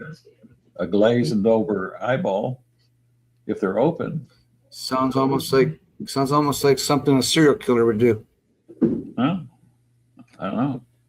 I guess I'm gonna every time I down a deer, I stare into its eye when it's laying there. So Well, there. What do you do in your better time when you're not out there hunting there, buddy? I mean, I just like to honor the thing as much as possible and give thanks to it as well. It's just it made a sacrifice to feed me and my family. I think that's the honorable way to look at it. I mean, I have no problem. Look, I'd be the last person to tell you that I don't eat meat. Last person. I'd be telling you a big fat lie if I told you I did. That Mexican food that I had tonight, I'd be a big fat lie if I told you I didn't eat meat. Watch out for that new virus going around. The tick What virus disease? is that? What is it? The hunter virus, isn't it? Oh, No, the mice. It's some or something? virus that's coming out from the tick. Some The kind tick. of virus Oh, from the alpha gal. tick. He's That's talking about the that's- alpha gal yeah, syndrome. you don't That side effect. you know- You can't eat meat. you're talking about ticks. One of the hazards of look at me expeditions. You got to deal with snakes. You got to deal with ticks. You got to deal with if you're around state parks and stuff like that. A lot of times, a lot of the like agricultural fields and stuff are leased out to farmers. I mean, that's how the state retrieves some cash money, from leased land, and they spray the land with Roundup or something equivalent to Agent Orange. And here comes Adam and Todd. They're traipsing through the fields and stuff. How many times have you done that? And you get that chemical on your clothes, that chemical dust on your clothes. You breathe it in your body. You go home and kiss your girlfriend hello when you come home, baby. I miss you so much. Give me a kiss. So now you're spreading that with her. Now she's got it. It's in your house. It's in your carpet. It's on your floors. You breathe it. Your furnace comes on. It blows it around the house. Bro, there's a lot of hazards unspoken with expeditions and stuff. There really is. There really is. Yeah. I came home from not expeditions, but hike. I never called them expeditions. I call them hiking. And I'm sitting on a computer, minding my own business as I usually am. And that's pretty hard to do. You go home and you mind your own business. And then you feel something crawling on your neck. Maybe like an ant or something. Yep. I reach back and pull it off. And I look at myself. I check myself when I come, before I get in my car. But this was a tick, one of those deer ticks. And it was, I don't know where it was at, but it got away from my check. But I seen that and it really bothered me. That's a hazard. Yeah. Anytime. Doesn't matter what it's carrying, it's a hazard. I don't even like to see it one time my dogs. Stepping off the trail to just to urinate, step back on the trail, and I had 12 ticks on me just in that little bit of time. It reminds me of burrs. I was talking to somebody a couple of weeks ago, and they were saying, well, how about you used to go on those cemetery tours? That's true. I mean, a lot of people have done it, historical, whatever. Mm-hmm. I said, I don't do it anymore. I know better than that.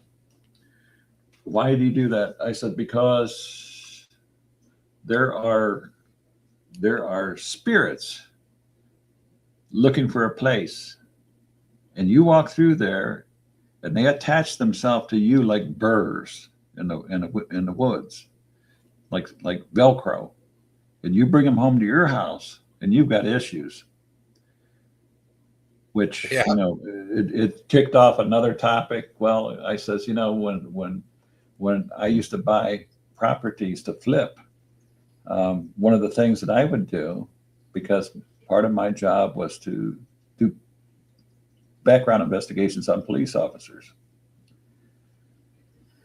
I said I would do background investigations on the property. It didn't matter what the price. I mean, it didn't matter solely what the price of the property was. I want to know what the history was for this property. Who lived there? What happened to them? And I'm going to tell you right now. Yes, I'm going to tell you right now, fellas. There's some houses, some property. I don't care what the price, good price is. Good deal you're going to get. I don't want any part of it. I don't want any part of it. None whatsoever. But every time that we bought a house, including this one, the first order of business is changing all the locks. If it's an older house, not a brand new house, new construction, change all the locks. And then the second order of business is have the house blessed. That's what we do. That's exactly what we do. Me and my wife were just talking to the neighbor next door, and the lady was like, yeah, my mom, she passed away in that house, the one I'm in right now. And I was like, oh, wow, that's nice. Thanks for telling me. She was like, yeah, the house caught on fire, and they found her inside. And I was like, oh, man, this is just not getting any better for me just hearing this right now. I go through, just every day. I think off the air, I was talking about, on the job and stuff like that. Before I retire, when you retire, you accumulate a lot of memories, a lot of smells, a lot of sights, a lot of noise. And to this day, I can drive around and point out a house and say, oh yeah, I remember what that house looks like. I remember what that house smells like. I remember what happened in this house, and it wasn't pretty. Would I buy that house? No. Would I live in that house? No. No again. Things extreme like that, guys, to me, because when you're dealing with people, there's a lot of dynamics involved, and you get into these homes. There's a lot of energy released, and it's like an imprint, like a fingerprint, and that's placed on that home. That energy, that high adrenal energy, is locked into that property, and the only way, sometimes if it's negative and stuff, the only way to get rid of that is to destroy the house, or it burns or something. That's the only way. That's the way I see these things, but I don't mess with that stuff. Yeah. But I'll tell you, there's so much strange oddities out there in the real world life that public doesn't know. The public doesn't know. Let me tell you this, if I can, real quick, shortly. Years ago, two-man car, very early on, two-man car, back in the days when police officers were dispatched with a rescue on routine medical emergencies. To me, these days is a waste of resources. You know, we're not doctors, we're not paramedics. Why send us to a medical call like that if there's no emergency, no life-threatening emergencies going on? But in this particular time, when we were still using the old analog system, analog radios, guys, which meant like walkie-talkies, you know, that had a limited distance, whereas opposed to digital, where you could sit here in Southeast Michigan and talk to somebody up north where you're at, just like I'm talking to you right now, just free and clear, no disturbance, no interruptions, no disruptions, anything. That's the difference between digital and the old analog system.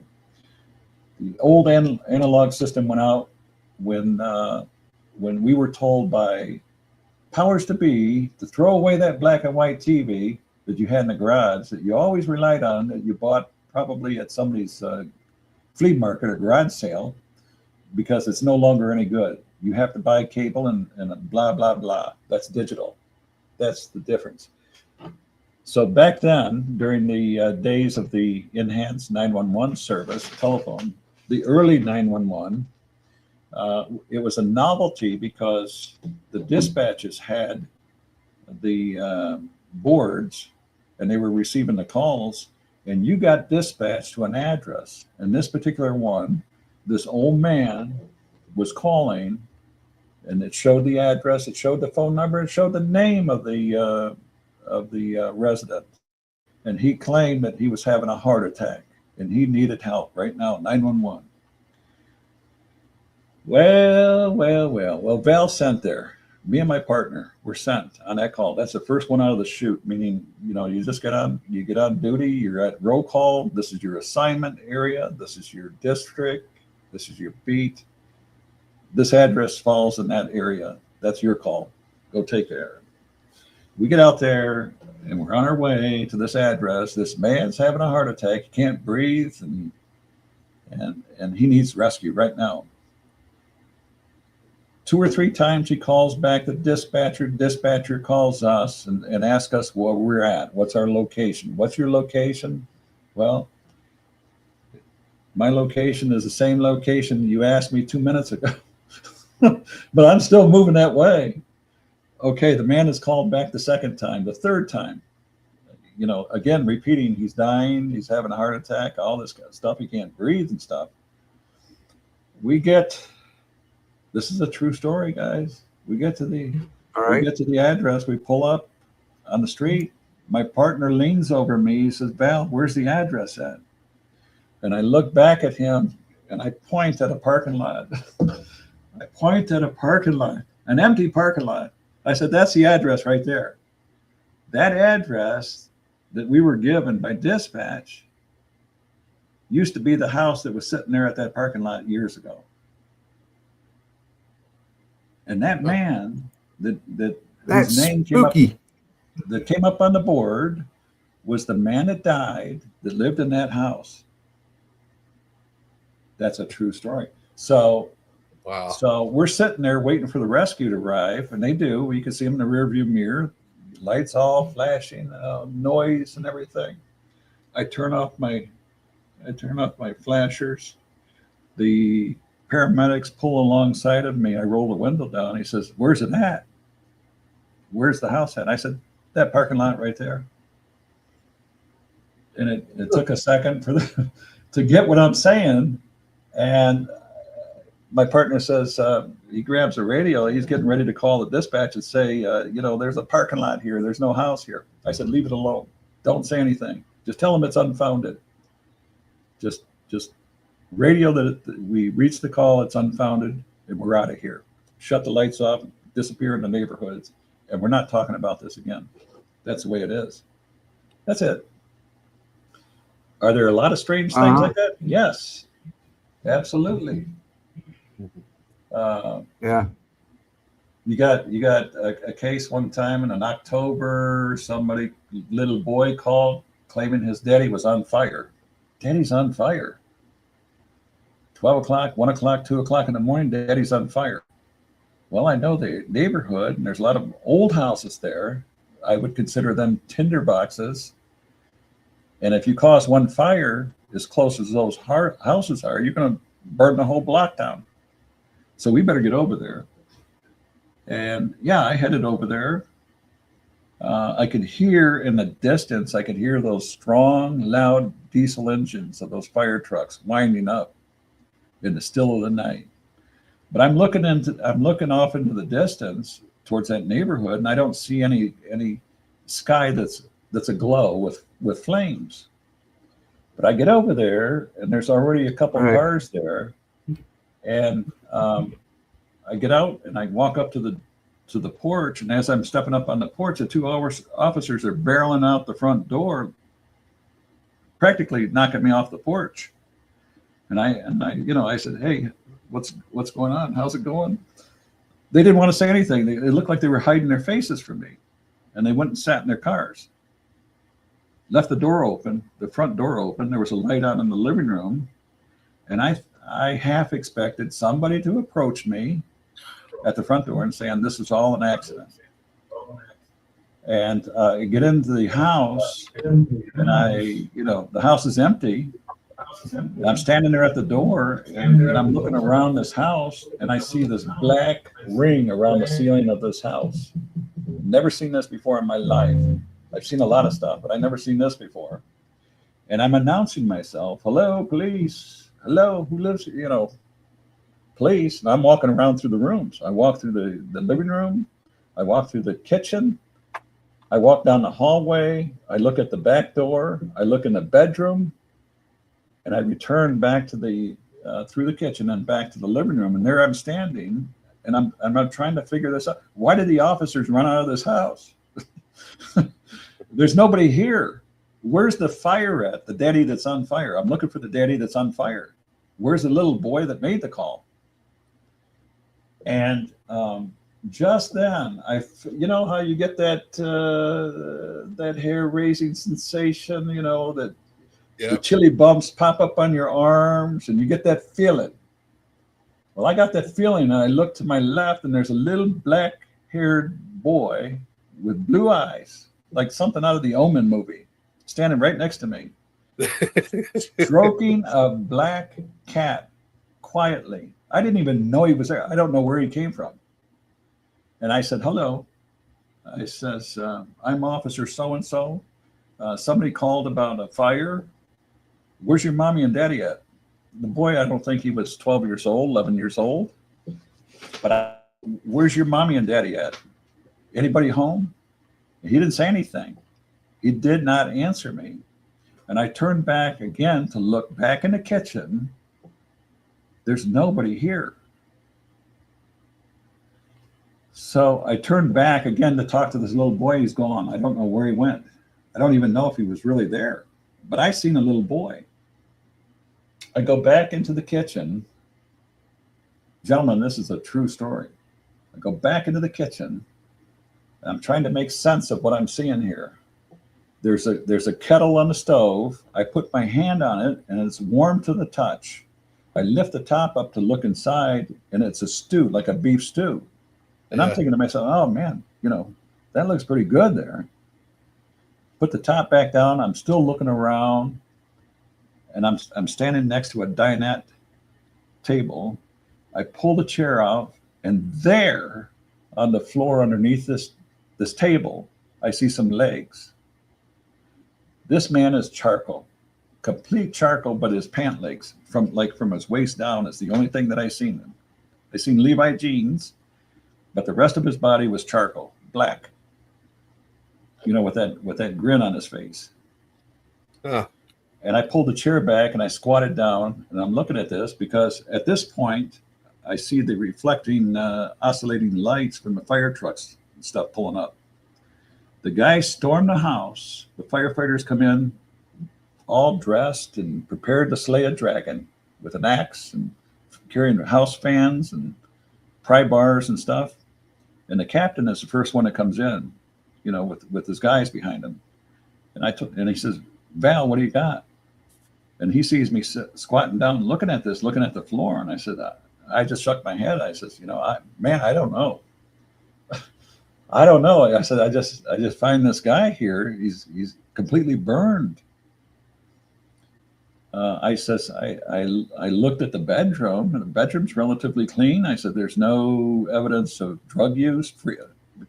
Personally, my first thought was freebase. That's what happens to people when they smoke crack cocaine and stuff sometimes.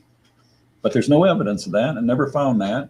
But I can't explain how this man got on the floor and was burned with such intense heat that it turned him to charcoal without burning that wood floor or burning his house down. I can't explain that. I says, you know what? I'm gonna flip this over to the detective in charge. Whoever they assign to this, I'm gonna let him have this. This is his baby. I'm out of here. Go back to my business. Enough of these mysteries. I'm telling you that, a lot of stuff, a lot of strange stuff like this, a lot of stuff. And then when you deal with Sasquatches and stuff like that, it's really not a surprise. It's not a shock, other than the initial shock that I got, in my personal encounter and stuff. But a lot of this stuff hardens you, stuff that you see and stuff. I remember occasion. A little boy disappeared. A little boy, 5-6 years old. He disappeared, and it was learned that the fiance murdered the little boy and hid his body under some junk in an abandoned farm in the middle of nowhere. And I was sent. I didn't ask. I was sent out there. Val, go out there and stay with the body. Protect the crime scene until daylight when crime scene comes out there. But you're out there to make sure that nobody disturbs the body or any evidence that might be out there. So I go out there at night. I'm out there by myself. I'm listening to my radio. I'm listening to the car radio, music, just something in the air. And I'm talking to this little boy. I'm sitting on the hood of my police car. It's relatively warm outside, and I feel his presence. And I tell him, I said, little boy, my name is Val Zavala. I'm a police officer. I'm here to protect you. And I says, I want you to know that nobody is going to hurt you again. Nobody. I'm here with you. That's the kind of stuff that you don't learn in textbooks. That's the kind of stuff that you learn, through experience. That's that kind of stuff. And I told the little boy, I said, little boy, if you see a bright light, walk to the bright light. You're okay. There's nobody going to harm you again. Just walk to the light. That's what you do. So that's the kind of stuff that I've experienced. I mean, I've been on scene. I had baby die in my arms, which was tough. You know, I tried to revive the baby. The mother, you know, was out in the middle of the street in the middle of the February, cold, freezing cold, screaming with this baby. And I took the baby from her arms and did CPR on the baby. And I did it until I was nearly exhausted. And another officer approached, arrived on the scene, and I kind of shoved the baby off into him because that's tiresome. It wears you out quick. But I was also frustrated because I'm talking to this baby, constantly talking to the baby, breathe, baby, breathe. The baby died. And so, you know, in moments like that, yeah, I shed a tear with the mother. I'm not ashamed to say that. I'm a man. I got feelings. That's right. And, you know, I'm just We have part feelings. of the work. It's part of the work. That's what you do. So, bro, I've seen a lot of stuff. A lot of stuff. Oh, The image that I remember in that house, that bizarre thing in the house, you know, the daddy's on fire kind of thing, was almost the same image that I seen in a motor vehicle during that major airline crash, Detroit Metro Airport. I was there. And, you know, when you got a huge jetliner like that with that many people on board, and they know they're going to crash, and they got a full load, they're just spilling that all over everybody and everything. And when it crashes, it ignites everything. I'm talking about cars, restaurants, people, everything. Everything is apocalyptic, catastrophic. Everybody's ignited. And I remember in situations like that, there's no power. All the electricity's gone. You know, you're out there, you smell that heavy stench of jet and burned bodies. And I remember walking up to an intersection because they wanted us to go out there with flashlights and pieces of these portable blankets that we all use in the cars and stuff. And we were supposed to go out there and mark body parts that we find. Well, you walk around, it's like walking around in a junkyard in the dark. You're stumbling, you're stepping on things. And if you've seen what you're stepping on, you're not going to like it. And I approached this, it looked like a Jeep Wagoneer in the middle of the intersection. And I looked inside, the metal rims of the vehicle were melted right to the asphalt. The car was completely black. I looked inside and there was no upholstery in it. It was all springs, but there was a skeleton sitting at the steering wheel with that grin, with the teeth showing. And I don't mean to laugh, but no, it's like, it's freaky, you know. And the fingers splayed at the steering wheel, like somebody had a hold of the steering wheel when this all happened. It's like 1 minute, 1 second they're there, the next second they were history, just like that, poof. And that same face, that same gaudy grin that I recall in that situation is what I remember seeing in that house, you know, daddy's on fire kind of house. But Wow. Yeah, bro, that's pretty heavy stuff. Very heavy. It is. Stuff. It really is. Yeah. I used to be a firefighter. I've seen some pretty heavy stuff too. You know, I was telling my grandsons today, picking them up from school, taking them home. I says, you know, there's the old fire station that I remember going to when I was on the job. But I'd get out there, if I was working day shift, I'd get out there early and go to the fire station. And what I would do is I'd get in there early. Why would I do that? To have coffee with them and chit chat with them. That's what I would do. The firefighters, my best friends on the street. They were there many times, you know, to help me. I had a good relationship with them. But it's getting kind of late, guys. Yeah, And, we're gonna start wrapping up the show, and to find your Facebook group, right here on the screen, Michigan Bigfoot Reports and Data, Gumshoe Guy Corner. That's where you can locate Val on Facebook right there. Do you have any other channels or pages that I don't know about you would like to say real quick? No. You know what? I'm moderator for Wes Germer, Sasquatch Chronicles. I work with Todd Standing with his Discovery Bigfoot fans. Hal Lane and his Bigfoot, all things crypto and stuff. Plus my own. You know, I have to be an octopus to do all this stuff. Sounds like it. It's a lot of work, man. It's a lot of work. But listen, Not yourself to type with your toes. Yeah, I enjoyed being here today. I'm sorry. Listen, guys, I'm sorry for being a boring guest. Oh no, you brought a lot of good stories. Your encounter, I love hearing your encounter. You know, especially when you look up and you see him in the tree.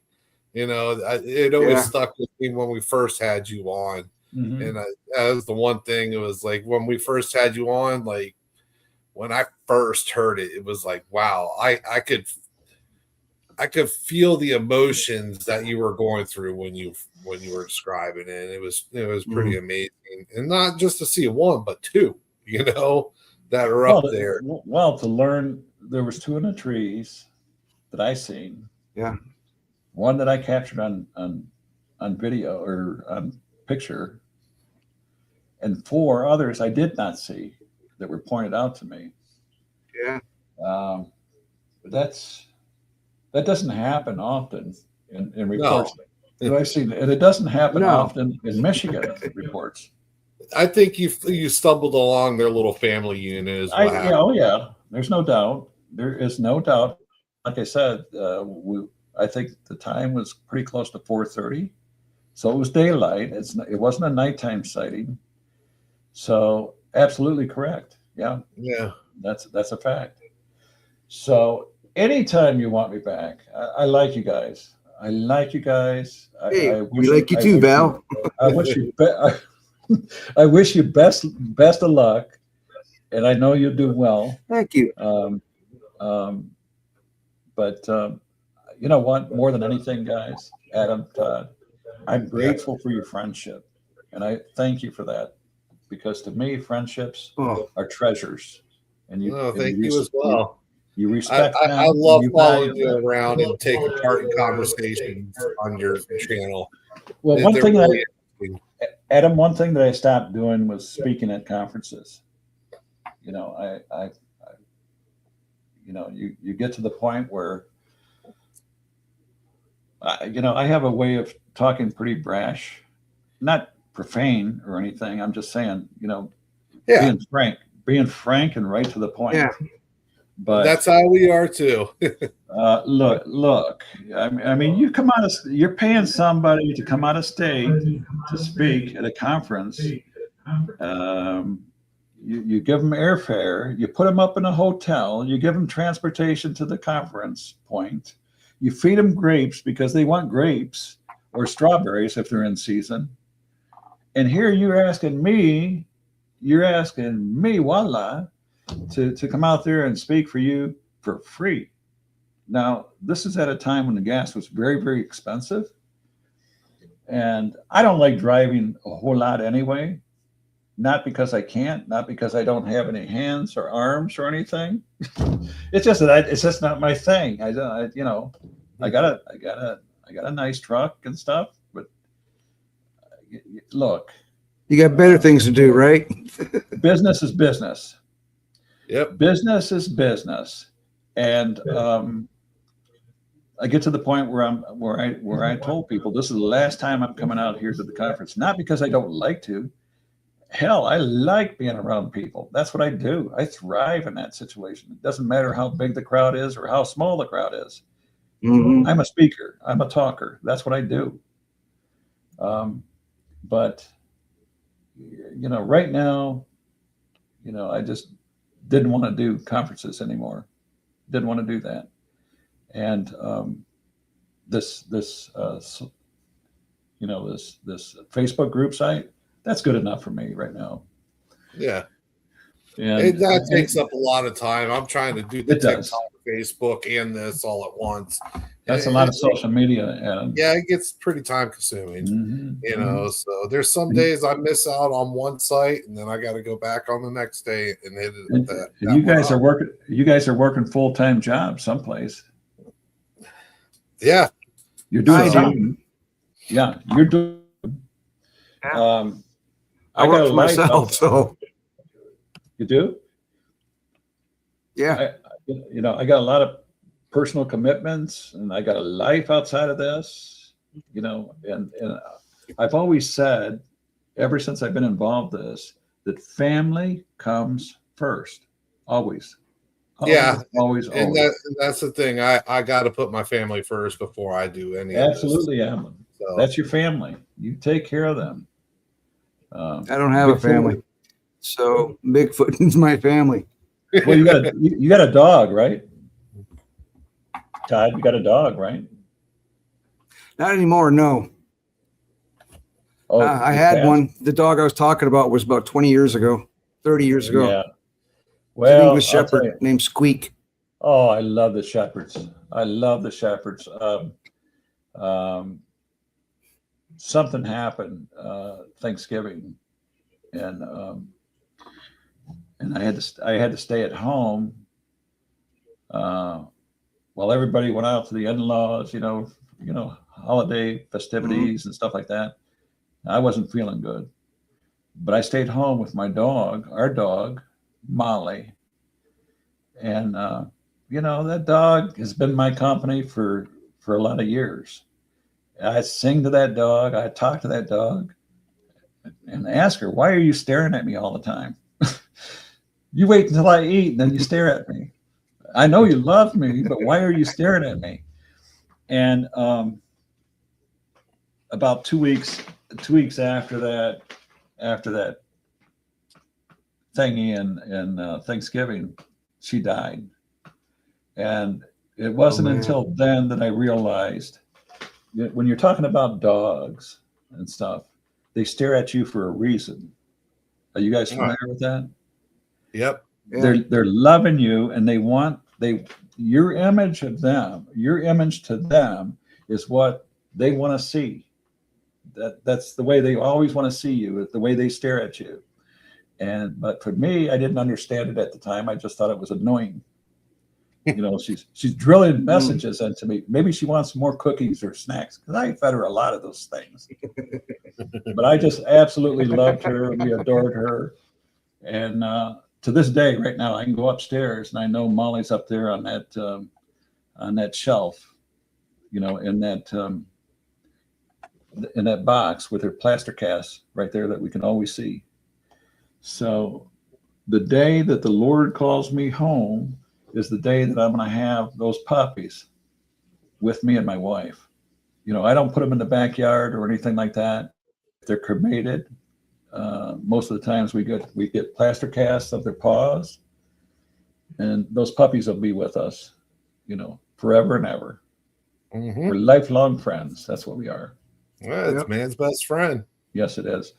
All right, gentlemen, it's been real. I've had a good time, and we'll do it again sometime for sure.